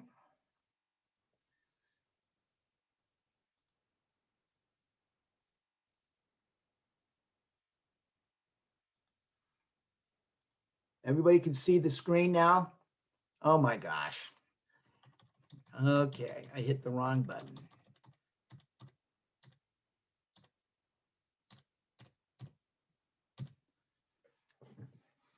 Okay, here we go. Let's talk a little bit about defensive driving. I'm going to tell you right now, if anybody misses this question, what is the key to defensive driving? The answer is anticipation. You're going to buy the rest of the class lunch. Okay? The key to defensive driving is anticipation. A preventable accident, okay, because you'll hear in the trucking industry, in the fire service, the police service, the ambulance service, we have a preventable accident and a non-preventable accident. A preventable accident is one where, and I'll give you an example. And I'm going to ask Elaine. Elaine, okay, let me give you an example and you tell me, is this a preventable accident or a non-preventable accident? Here's the situation. Okay, you're the boss. Okay, and you have to review this traffic accident report. And basically the traffic accident report says your ambulance was operating with red lights and siren. Okay, it approached an intersection and the light was red for the ambulance and it was green for the opposite flow of traffic. Your ambulance failed to stop and look left, right, left to ensure the intersection was clear. Okay, and then the ambulance became involved in an accident. The person that was operating their motor vehicle, the civilian, okay, who had the green light, ran into the side of your ambulance. Is that a preventable accident or a non-preventable accident? It is a preventable accident. You're absolutely correct. Now, Elaine, let me give you another example. Okay, your ambulance was stopped at a red light. Okay, was not running red lights or siren. The vehicle coming up behind the ambulance fails to stop and collides into the rear of your ambulance. Is that a preventable or non-preventable accident? That's a non-preventable. Absolutely. Does everybody understand that? Thank you, Elaine. You were absolutely perfect on that. Okay, good. A preventable accident is one in which the driver failed to take reasonable precautions and or evasive actions to avoid the accident. Okay? Defensive driving requires continual exercise of sound judgment and good driving habits with an awareness that all other drivers cannot be relied upon to drive properly or safely. Right. Yeah. I mean, I don't know about you, but when I get done teaching this class, I've got to go down to Rio Hondo and Santa Fe Springs to the fire academy and teach a EMT class. The knuckleheads that I see on the highway, I don't know, it seems like people are getting worse every year that goes by. It's just like, wow. Yeah. Okay, physical fitness, believe it or not, okay, is a prerequisite to safe driving. But why in the heck is every bus driver I see 500 pounds? Okay, and at Yermo Fire Department, it's a volunteer station that I'm also the fire chief at, one of 3 fire stations, but this one just happens to be the volunteer one. Behind our station is the largest railroad yard in the United States. It's where all the trains come in from the East Coast and all over. They're taken apart, reassembled, and then they're shipped down to LA or San Francisco, Sacramento. But every time my guys and gals have got a call on chest pain on a guy operating one of those locomotive engines, it's just like a bus driver. Can you imagine trying to get one of those guys, okay, that are 300-400 pounds out of that engine and into the back of an ambulance? Yeah, a lot of work. Yeah. Physical fitness is a prerequisite to safe driving. A fit person is generally found to be more alert, has greater dexterity, better reflexes, constantly keeps their head on a swivel, does not have to rely on caffeine or anything to be alert. Being true. tired adversely affects your vision, reflexes, and coordination. And let me tell you, there was a recent study that came out about fatigue. There's acute fatigue and chronic fatigue. Acute fatigue goes away after a short nap. Chronic fatigue, and we've all experienced it. So let me describe what it is. First of all, the studies have shown, sleep studies, the average adult needs 6.5 hours of sleep within a 24-hour period in order to function. Okay, so chronic fatigue is fatigue that builds up over time. And so let's say that the first day on the job, you only get 4 hours sleep. So now you're down 2.5 hours sleep. The next day you got 4 hours of sleep. Now you're down 5 hours of sleep. You see how the fatigue is starting to build up? Mhm. So this becomes over a period of time. So how many of you have ever experienced in your life where you've had those weeks where you got to go, go, go, go, go. You got work, you got family, you got school, you got deadlines. And come Sunday, you are so fatigued, you don't want to get out of bed. That's chronic fatigue, when your body just starts to shut down. So the studies have found that people that are experiencing chronic fatigue that drive a vehicle, okay, and they lack the 6.5 hours of sleep needed to be fully on your game, it has the same effects as driving a vehicle with a 0.12 blood alcohol content, as far as your reflexes are concerned. Mhm. Wow. Yeah, I mean, it's amazing. It's amazing. There are 5 elements to defensive driving. Now, let's see, how can I explain this? There is a system of defensive driving. It's called the Smith system, S-M-I-T-H, Smith system. There are 5 keys of defensive driving. Okay, they're aim high in steering, get the big picture. So aim high in steering means look way down in front of you, quarter mile or a city block in front of you, and anticipate hazards in your lane of travel. Get the big picture means understand what's going on all around your vehicle. A lot of people argue and say, there's only 4 sides of my vehicle. I disagree with you. Okay, there are 7 sides to your vehicle. All right, I'm going to go over them. 7 sides of that ambulance that you need to be concerned of. There's the top side. Okay, there's the bottom side. There's 2. There's the front side is 3. The rear side is 4. The left side is 5. The right side is 6. And the inside is 7. Get the big picture. Okay, the inside means your gauges and knowing what's going on in the back of your ambulance. Okay, so it's aim high in steering, get the big picture, know at all times what's going on all 7 sides of your vehicle. The keep your eyes moving is the 3rd key, which means keep your head on a swivel, develop a scanning pattern. Look out the front window, down at the dash, out the left mirror. Out the front window, down at the dash, out the right mirror. Keep your eyes moving.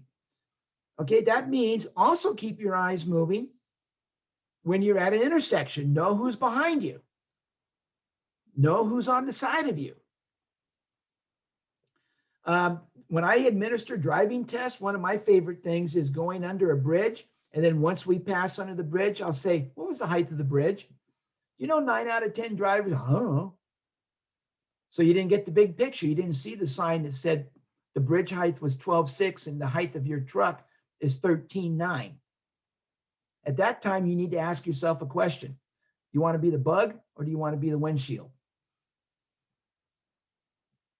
Okay, so it's aim high in steering, get the big picture, keep your eyes moving. Leave yourself an out is the fourth key. In other words, don't allow yourself to get boxed in. When you come up to an intersection, leave enough space between you and the vehicle in front of you so that you can see the rear view tires or the rear wheel tires of the vehicle in front of you. So if you get a call, you don't have to back up. You can just turn around. I mean, you can just go around them. Okay, don't get boxed in on the freeway. Okay, and the last one is make sure they see you.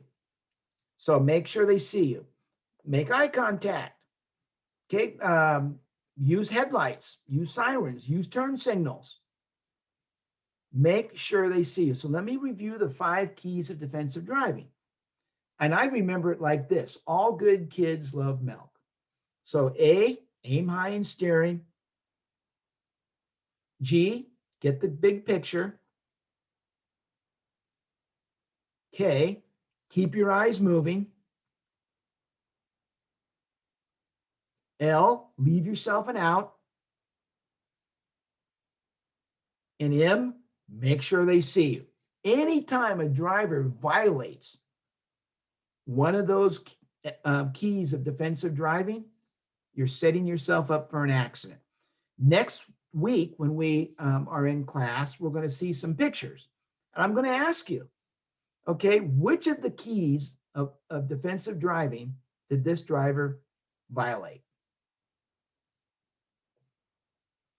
Okay, now the 5 elements. Now these are elements, not keys. These are elements of defensive driving.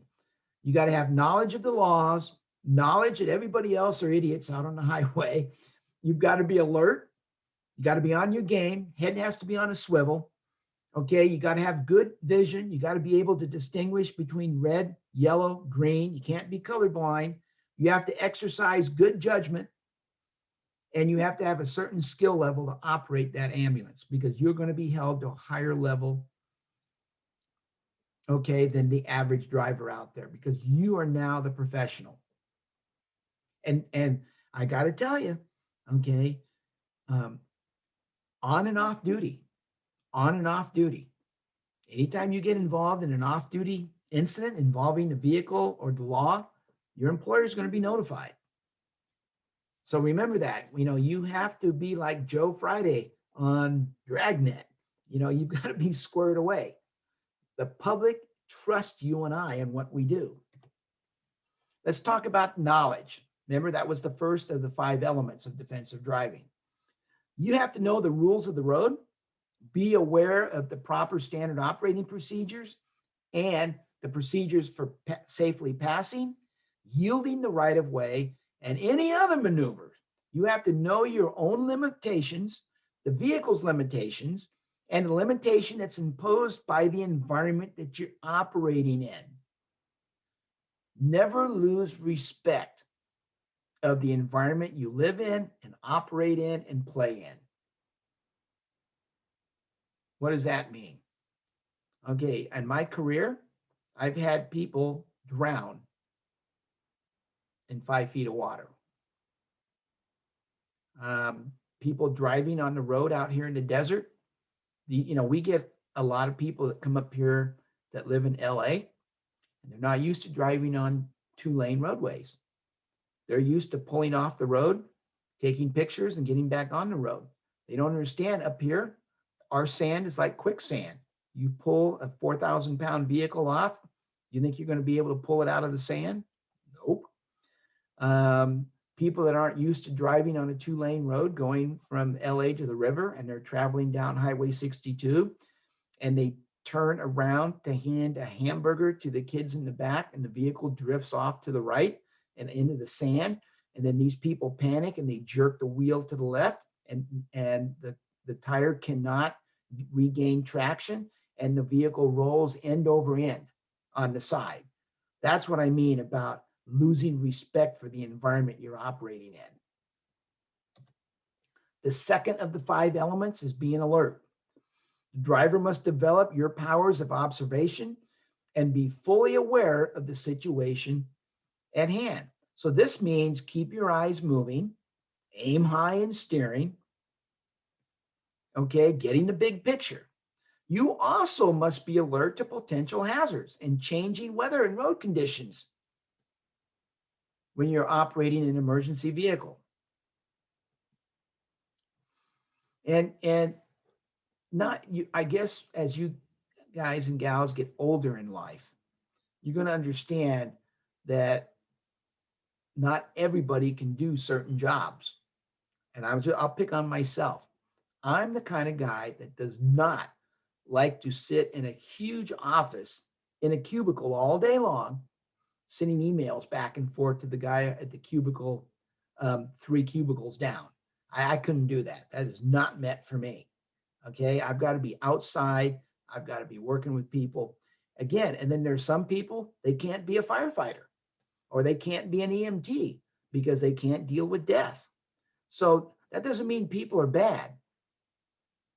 All right. But this job takes a lot of maturity, and it takes a very special kind of person that wants to be out there and treat everybody equally, regardless of their gender identity or their ethnicity, or whether or not they're homeless, or whether or not they're rich. Everybody gets treated the same in my eyes, whether or not they're an illegal alien or whether they're a citizen. They're all one thing in common, and that's being a human being. So therefore, okay, I don't care who you are, you're going to get top-notch care from me if I'm on scene, period. I don't even care if you have insurance or not. I don't care. You're a human, and it's a human life. I'm going to do what I can to protect you and to give you care. The third element of defensive driving is good vision. Okay, there's that aim high. Okay, a driver should aim high. That's the first key in the 5 keys of defensive driving. By raising your field of vision to at least a quarter of a mile ahead to observe potential hazards. Now understand, as your speed increases, your visual acuity, which is your peripheral vision, and depth perception will start to deteriorate, and you'll have a narrow cone of vision. So right now, I'm sitting at my desk. I have 180 degrees I can see. If you take your fingers and hold them out like this, I can see 180 degrees. I can see both my hands. But as I step on the accelerator and I start to go faster and faster, this starts to come in closer and closer and closer. So speed is not always the best option. Next is judgment. Okay, the fourth element of defensive driving, not the key, but element. You got to know what to do and when to do it at all times. Okay, know your plan. Okay, or plan your actions.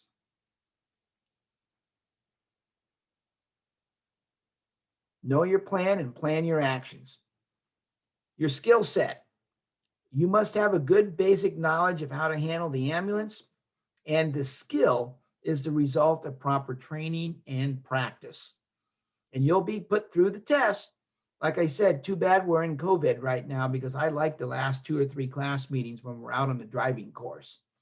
People are killing cones, and I didn't know I couldn't see 10 feet in front of my vehicle. Yeah, get out and look.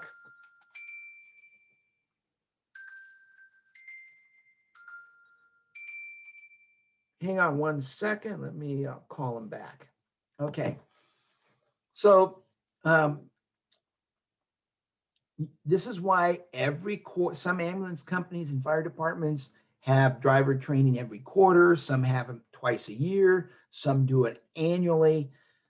It's all to make sure that your skill set does not deteriorate.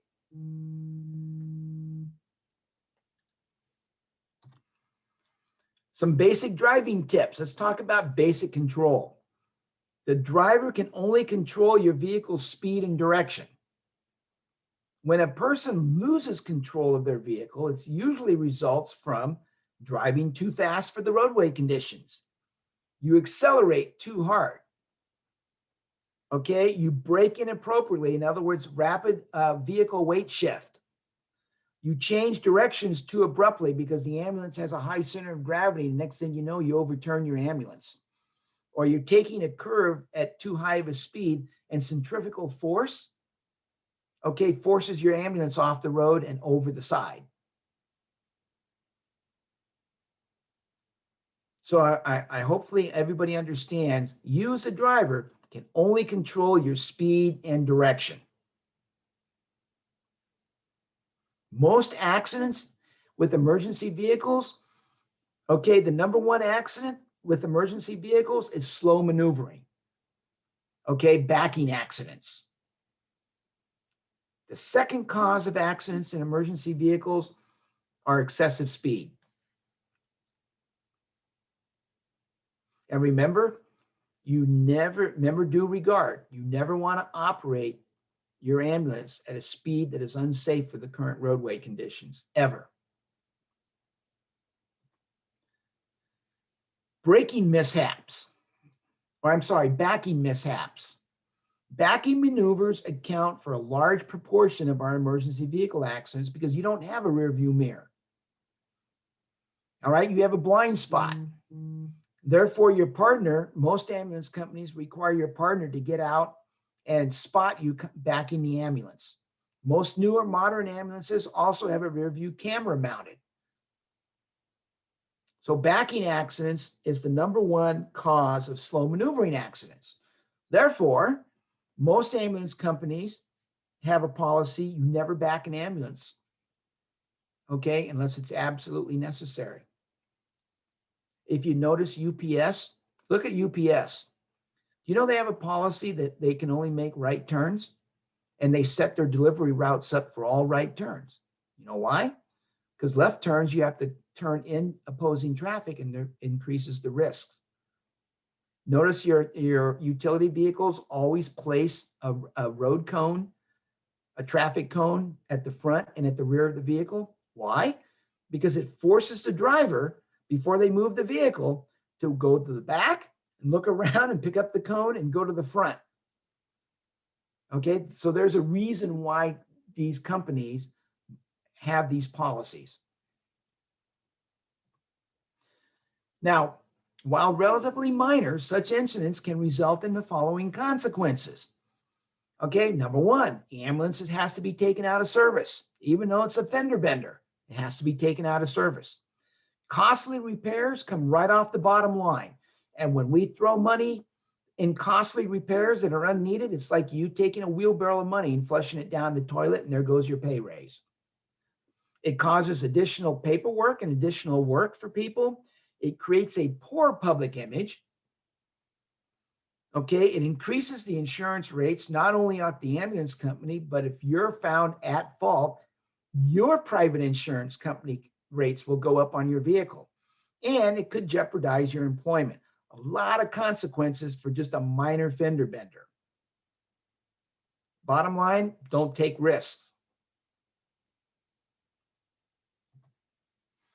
Now, if an ambulance must be backed up, the following procedures should be followed. These are generic, but each ambulance company has their own set of policies.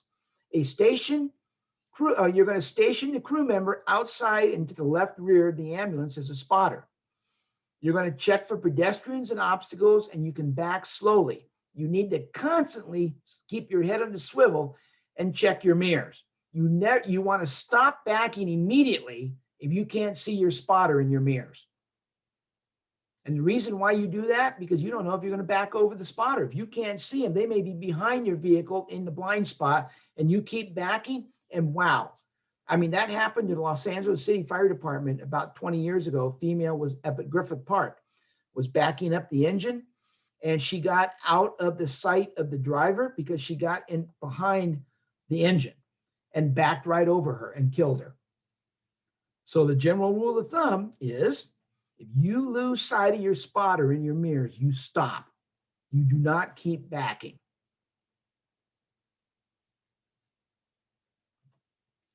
Negotiating intersections. Intersections are the most likely accident areas that creates injuries. Visibility at many intersections class will be obstructed by buildings, landscaping, and other vehicles, as you'll see in the pictures next week. Drivers tend to misjudge their clearance and other traffic situations due to the lack of experience. Also, motorists may not hear or see the approaching ambulance because the sound waves bounce off or could be dampened by tall buildings. Often, okay, this is another reason why you've got to listen to the radio and keep your head on a swivel. 2 or more emergency vehicles will often meet at the same time at the same intersection. My definition of a traffic accident is very simple. Think about this. The definition of a traffic accident is when 2 or more vehicles occupy the same space at the same time, which is physically impossible.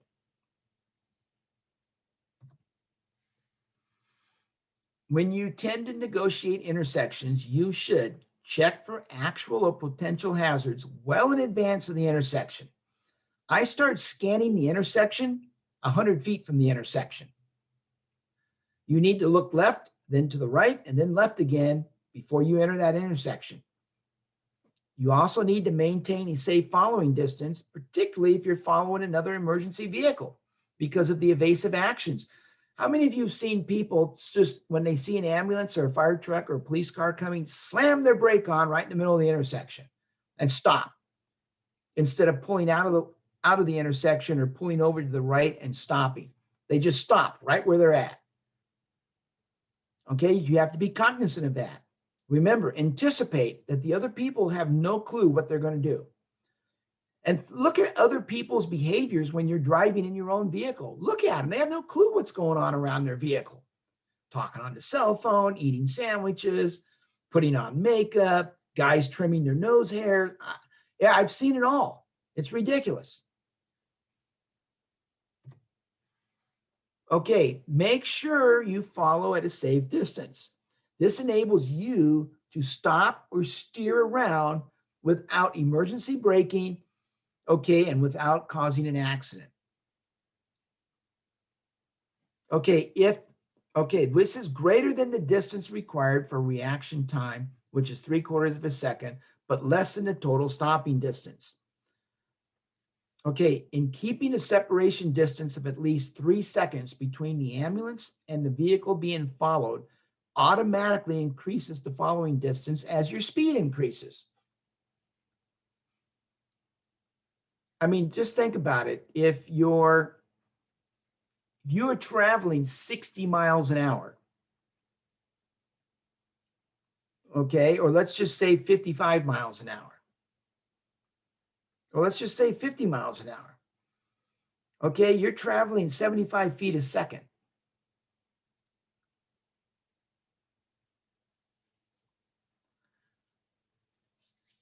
And remember, the faster you go, your stopping distance increases.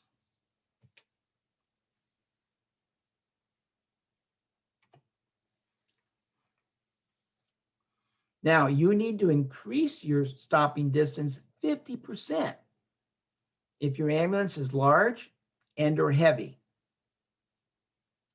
You have to double it if the road surface is loose, sandy, or slippery, and the coefficient of friction decreases, your vision becomes obscured, or you're not fully alert. You need to allow extra stopping distance. You need to triple your stopping distance if you're driving on a highway with ice, okay, or packed with snow.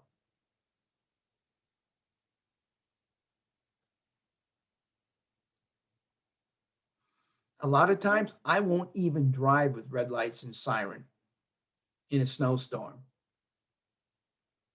Because and here's why. I mean, think about this. Red lights and siren, patients, I have to pull over and stop. So they accelerate and now they can't stop and they run off the roadway.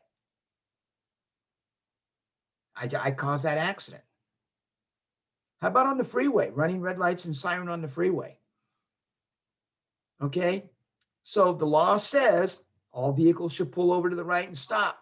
I'm traveling down the left lane with red lights and siren, and how many of you have seen people just make a beeline to the right? And now they cause a pileup because they're trying to get out of my way. Knowing when to use red lights and siren, okay, is part of exercising that good judgment we were talking about. Passing another vehicle, okay, at highway speeds of 40 to 60 miles per hour, a safe passing takes about 10 seconds, assuming that the initial ambulance speed is approximately the same as that of the vehicle that you are trying to pass. At 55 miles per hour, studies have shown that the passing distance required to pass that vehicle safely is approximately 807 feet. So the faster the vehicle is going, the faster the distance it's going to be. And this is what causes a lot of accidents on Highway 247 from Yucca Valley all the way to Barstow, or from Highway 62 from 29 Palms to the river. People do not have any idea, and they cannot judge distance or the speed of an oncoming vehicle. If you make a decision to pass, okay, these are some things you need to consider. Don't hesitate, okay, once you make the decision, because conditions could get worse. You need to stay in the passing lane the shortest time possible and then get back into your normal lane of traffic. You need to scan the roadway for unmarked intersection roads or driveways. Be prepared to abort your lane pass if the conditions worsen. Unless you're fully abreast of the other vehicle, it may be safer to pull in behind rather than to step on the accelerator and continue to pass.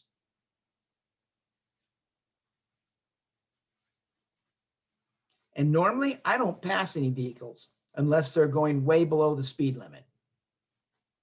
I've been on too many traffic accidents where head-on collisions have occurred because of people trying to pass on a rural two-lane highway, especially if the speed limit's 65 and the speed they're trying to, and the car they're trying to pass is traveling the speed limit. What defense do you have? You don't have any defense whatsoever. High-speed driving. Do not try to negotiate a curve or turn faster than you know you can. Make sure you understand your ambulance it has a higher center of gravity, which means it's going to take less energy and less centrifugal force to tip over that ambulance. You need to allow for conditions which make lower speeds necessary, especially when you're traveling on wet and slippery highways. Just remember, okay, this is a test question. You'll see this on the last bullet here. When you double your speed, your braking distance more than quadruples.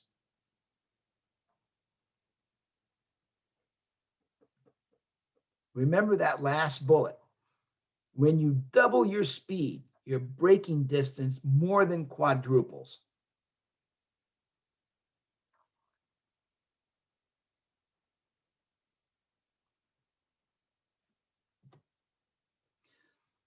Avoid brake fade. If you don't know what brake fade is when you heat up your brakes.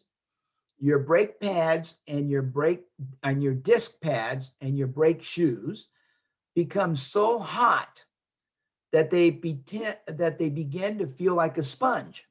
And you can feel it, you can smell it. It smells like brakes are on fire. And you can experience it because now it's taking more and more pressure, okay, for you to apply in order to get the vehicle stopped. This is caused by going too fast and excessive use of brakes. Okay, avoid brake fade. Use a smooth braking motion and apply maximum pressure for just short of locking up your wheels. Remember, applying the brakes creates friction between the brake pad and the drum or the disc caliper. Gently pumping the brakes prior, to a need for an immediate slowdown may be necessary to allow brakes sufficient time to dissipate heat. That's why most ambulance companies now buy ambulances that have disc brakes on all four wheels, because disc brakes tend to dissipate the heat more than the drum brakes, just by design.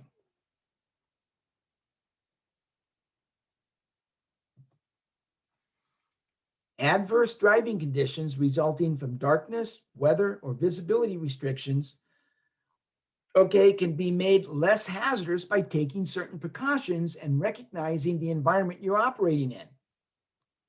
During the pre-trip inspection, if you're working in mountains or desert, make sure you check and do a thorough pre-trip to include your wiper blades, the heater and defroster inside the ambulance, all your lights, your brakes and emergency brake are in good working order. Your tires have the minimum tread depth.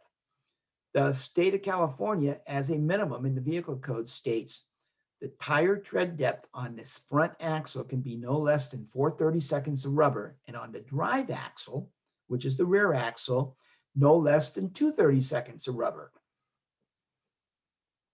Okay. However, ambulance companies and various fire departments can have stricter guidelines than that, but the law gives you the minimum requirements: 4/32 on the steer, 2/32 on the drive axle. Make sure the steering mechanism works and there's no play in the steering wheel. You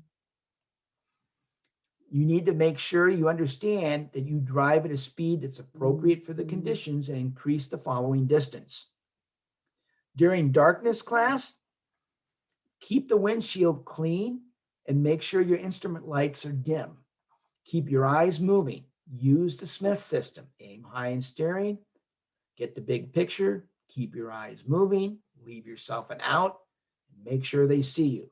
Slow your speed considerably around curves and turns and when you're approaching intersections. Avoid skidding and loss of control when you're operating in rain, snow, or ice. Okay, slow down when you're operating in the rain so you don't hydroplane. Don't make sudden moves without, with your steering wheel or with the brakes or the accelerator that can place your ambulance into an uncontrolled skid. Avoid hydroplaning, which means you're traveling so fast that your tires are riding on top of the water and you've lost all rolling traction of your vehicle. You ever seen a vehicle on the freeway during the rain and for unknown reasons just goes out of control and spins around? They're traveling way too fast, okay, for the roadway conditions. The water is too thick on the highway. You can start hydroplaning in a 1/4 inch of water. Okay, that's how dangerous traveling at excessive speeds during the rain. Okay, make sure you have proper air pressure in your tires. Look at the conditions of your tires. The tire on your ambulance and even on your personal vehicle is the only thing between you and the roadway. Bald tires increases the chance of an accident. You are required by California state law to conduct a thorough pre-trip inspection. The purpose of these inspections are intended to prevent accidents or breakdown caused by vehicle and or equipment malfunctions that should be detected by routine physical and visual inspections of the ambulance at the beginning of each shift and each workday. You get in an accident, somebody gets hurt. One of the things the plaintiff's attorney, if it comes up in a lawsuit, the first thing they want to see is your pre-trip inspection and the maintenance records on that ambulance. Okay, and guess who's going to be held accountable for it? If you're driving, you will be held accountable for it. Do not take shortcuts doing the pre-trip inspections. Do not get caught falsifying the logs. All this can come back and haunt you. Okay, but in the long run, if you exercise good sound judgment and just do your job and do what's required of you, you're going to have a good and exciting career. Responsibility for determining the mechanical safety of that ambulance rests primarily with the driver. That is spelled out not only in the vehicle code, but in Title 13 of the California Code of Regulations, Section 1105, paragraph F. The responsibility for equipping and maintaining the vehicle belongs to the owner. Okay, that's in the very next section.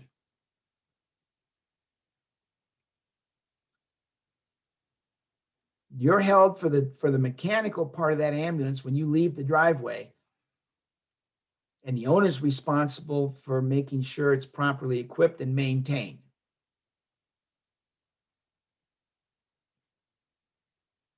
If you feel that ambulance is unsafe, you don't take it out because you're going to be the one that's held accountable. You should inspect the ambulance at the beginning of each shift. You should ensure that the scheduled vehicle maintenance has been performed and that it's established at various intervals. You should ensure that any previously noted deficiencies have been corrected, and you should determine if the ambulance is unsafe for emergency operation or if it's not equipped or maintained as required. That's your responsibility. It's going to be unlawful for an owner to cause or permit the operation. This is the owner now, not the driver. Look at it, the owner. To cause or permit the operation of any vehicle which is not equipped as required by the Vehicle Code or Title 13 of the California Code of Regulations, Section 4001. So the owner is going to be held accountable if he places a vehicle in service and knows that it's not safe or maintained. This also includes ensuring that unauthorized, unlawful, or prohibited drugs or equipment are not carried on that ambulance or used in providing patient care. Very, very strict inventory controls on all drugs, just not narcotics, but all drugs that are administered on an ambulance. Very strict guidelines for the storage, inventory, security, and the use of drugs. All right, so that's basically some of the training that you're going to have when you get out in the field. It varies from ambulance company to ambulance company, from county to county, and from fire agency to fire agency. Is there any questions on the personnel training part of it? On the 5 keys of defensive driving, the 5 elements of defensive driving, your responsibility as far as the pre-trip inspections, the owner's responsibilities, driving safely, using due regard.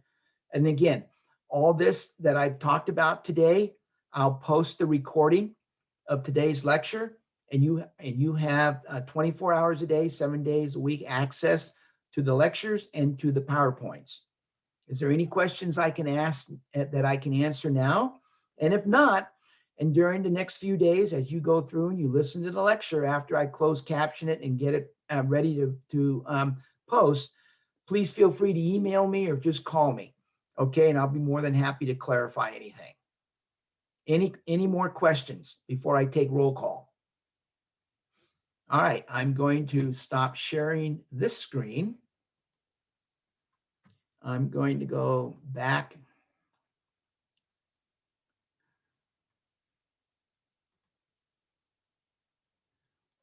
Let's see here.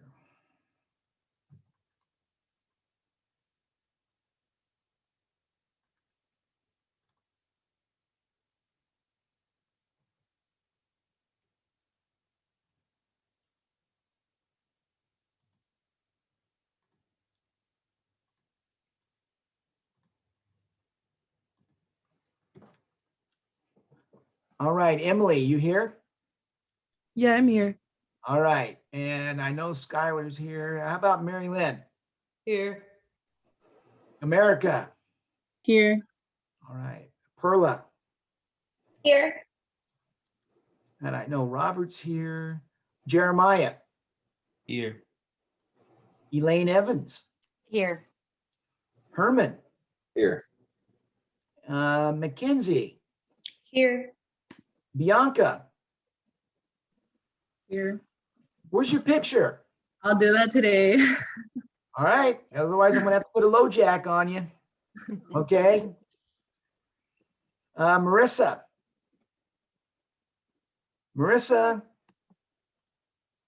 Robert Romero? Is it Anika? It's Annika. I'm here. Okay. Annika, is that correct? Yes. Okay. Thank you for helping me keep this straight. And Alma? I'm here. Anybody's name I did not call? Okay. That's it for today. As you can see, we accomplished everything that's on the course agenda for today's class meeting. Let me go back and let's take a look at the course syllabus.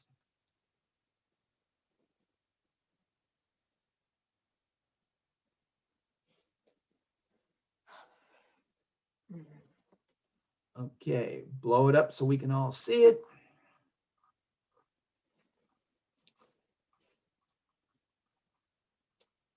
Okay, so here's what we did today. General information, ambulance license, lecture on ambulance driver certification. Next Friday, we meet and we're going to go over chapter 1 in the Ambulance EVOC book, okay, which is the introduction to EMS vehicle operator safety.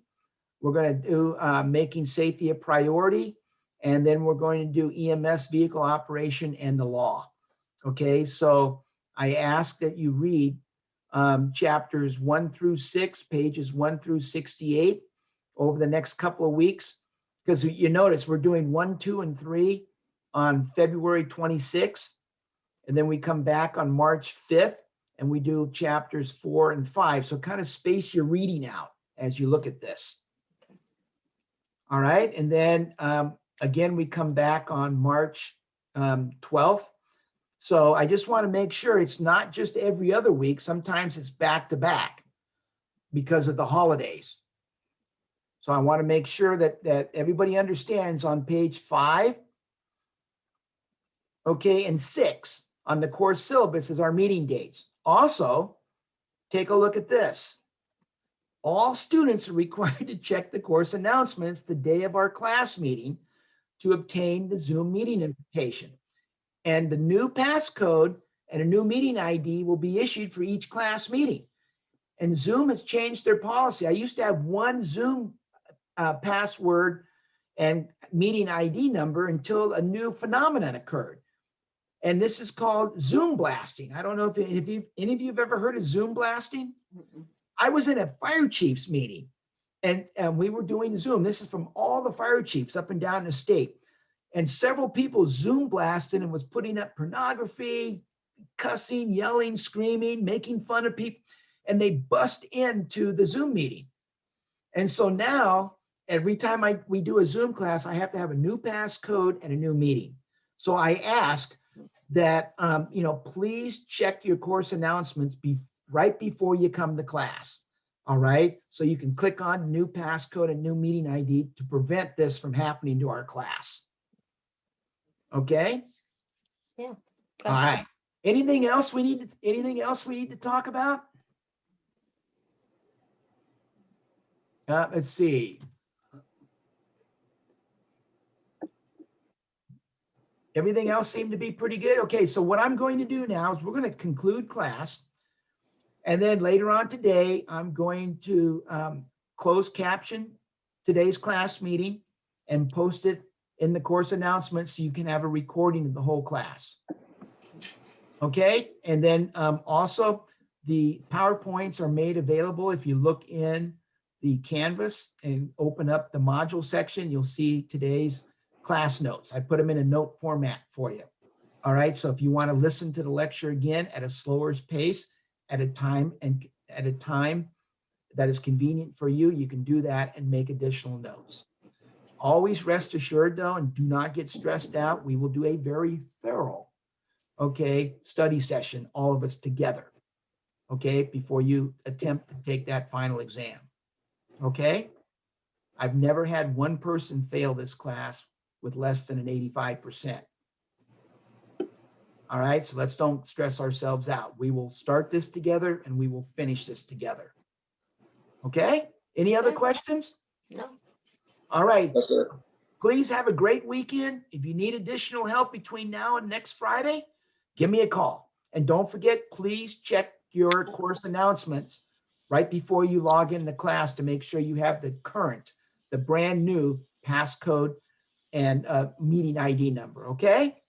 Take care, guys. I really enjoyed today's class. Professor, Yes, ma'am. Go ahead, Alma. I had a concern, because you did say that those who didn't make it the first time, when you see the recording, you can see if other students have already seen the recording. I'm trying to make sense here, but Yeah. I've already seen the recording, and my grade hasn't changed. That's You because I said that haven't you would hit, put that's in because, participation points. okay, keep me on the straight and narrow. Okay, that's because I haven't clicked the update thing in the grade book yet. Okay, you'll see it Oh, change okay, here in a okay. minute. Yes. All right, so, and Alma, Okay. let me tag on to what Alma says. Okay, so if for some reason, because of your busy schedule or my busy schedule, I try to keep you on the straight and narrow, Alma, you keep me on the straight and narrow. So now what I'm going to do, as soon as I hang up, I'm going to press the update button. Okay, but if for something happens and you didn't make the class and you see that I didn't press the update button, tell me during the next class meeting, okay? Or send me a text message. That doesn't offend me at all. Fair enough? Right. All right, my friends, take care. Have a great weekend. week. Thank you. Take care. Thank Bye-bye. you. Thank you. Take care. Okay.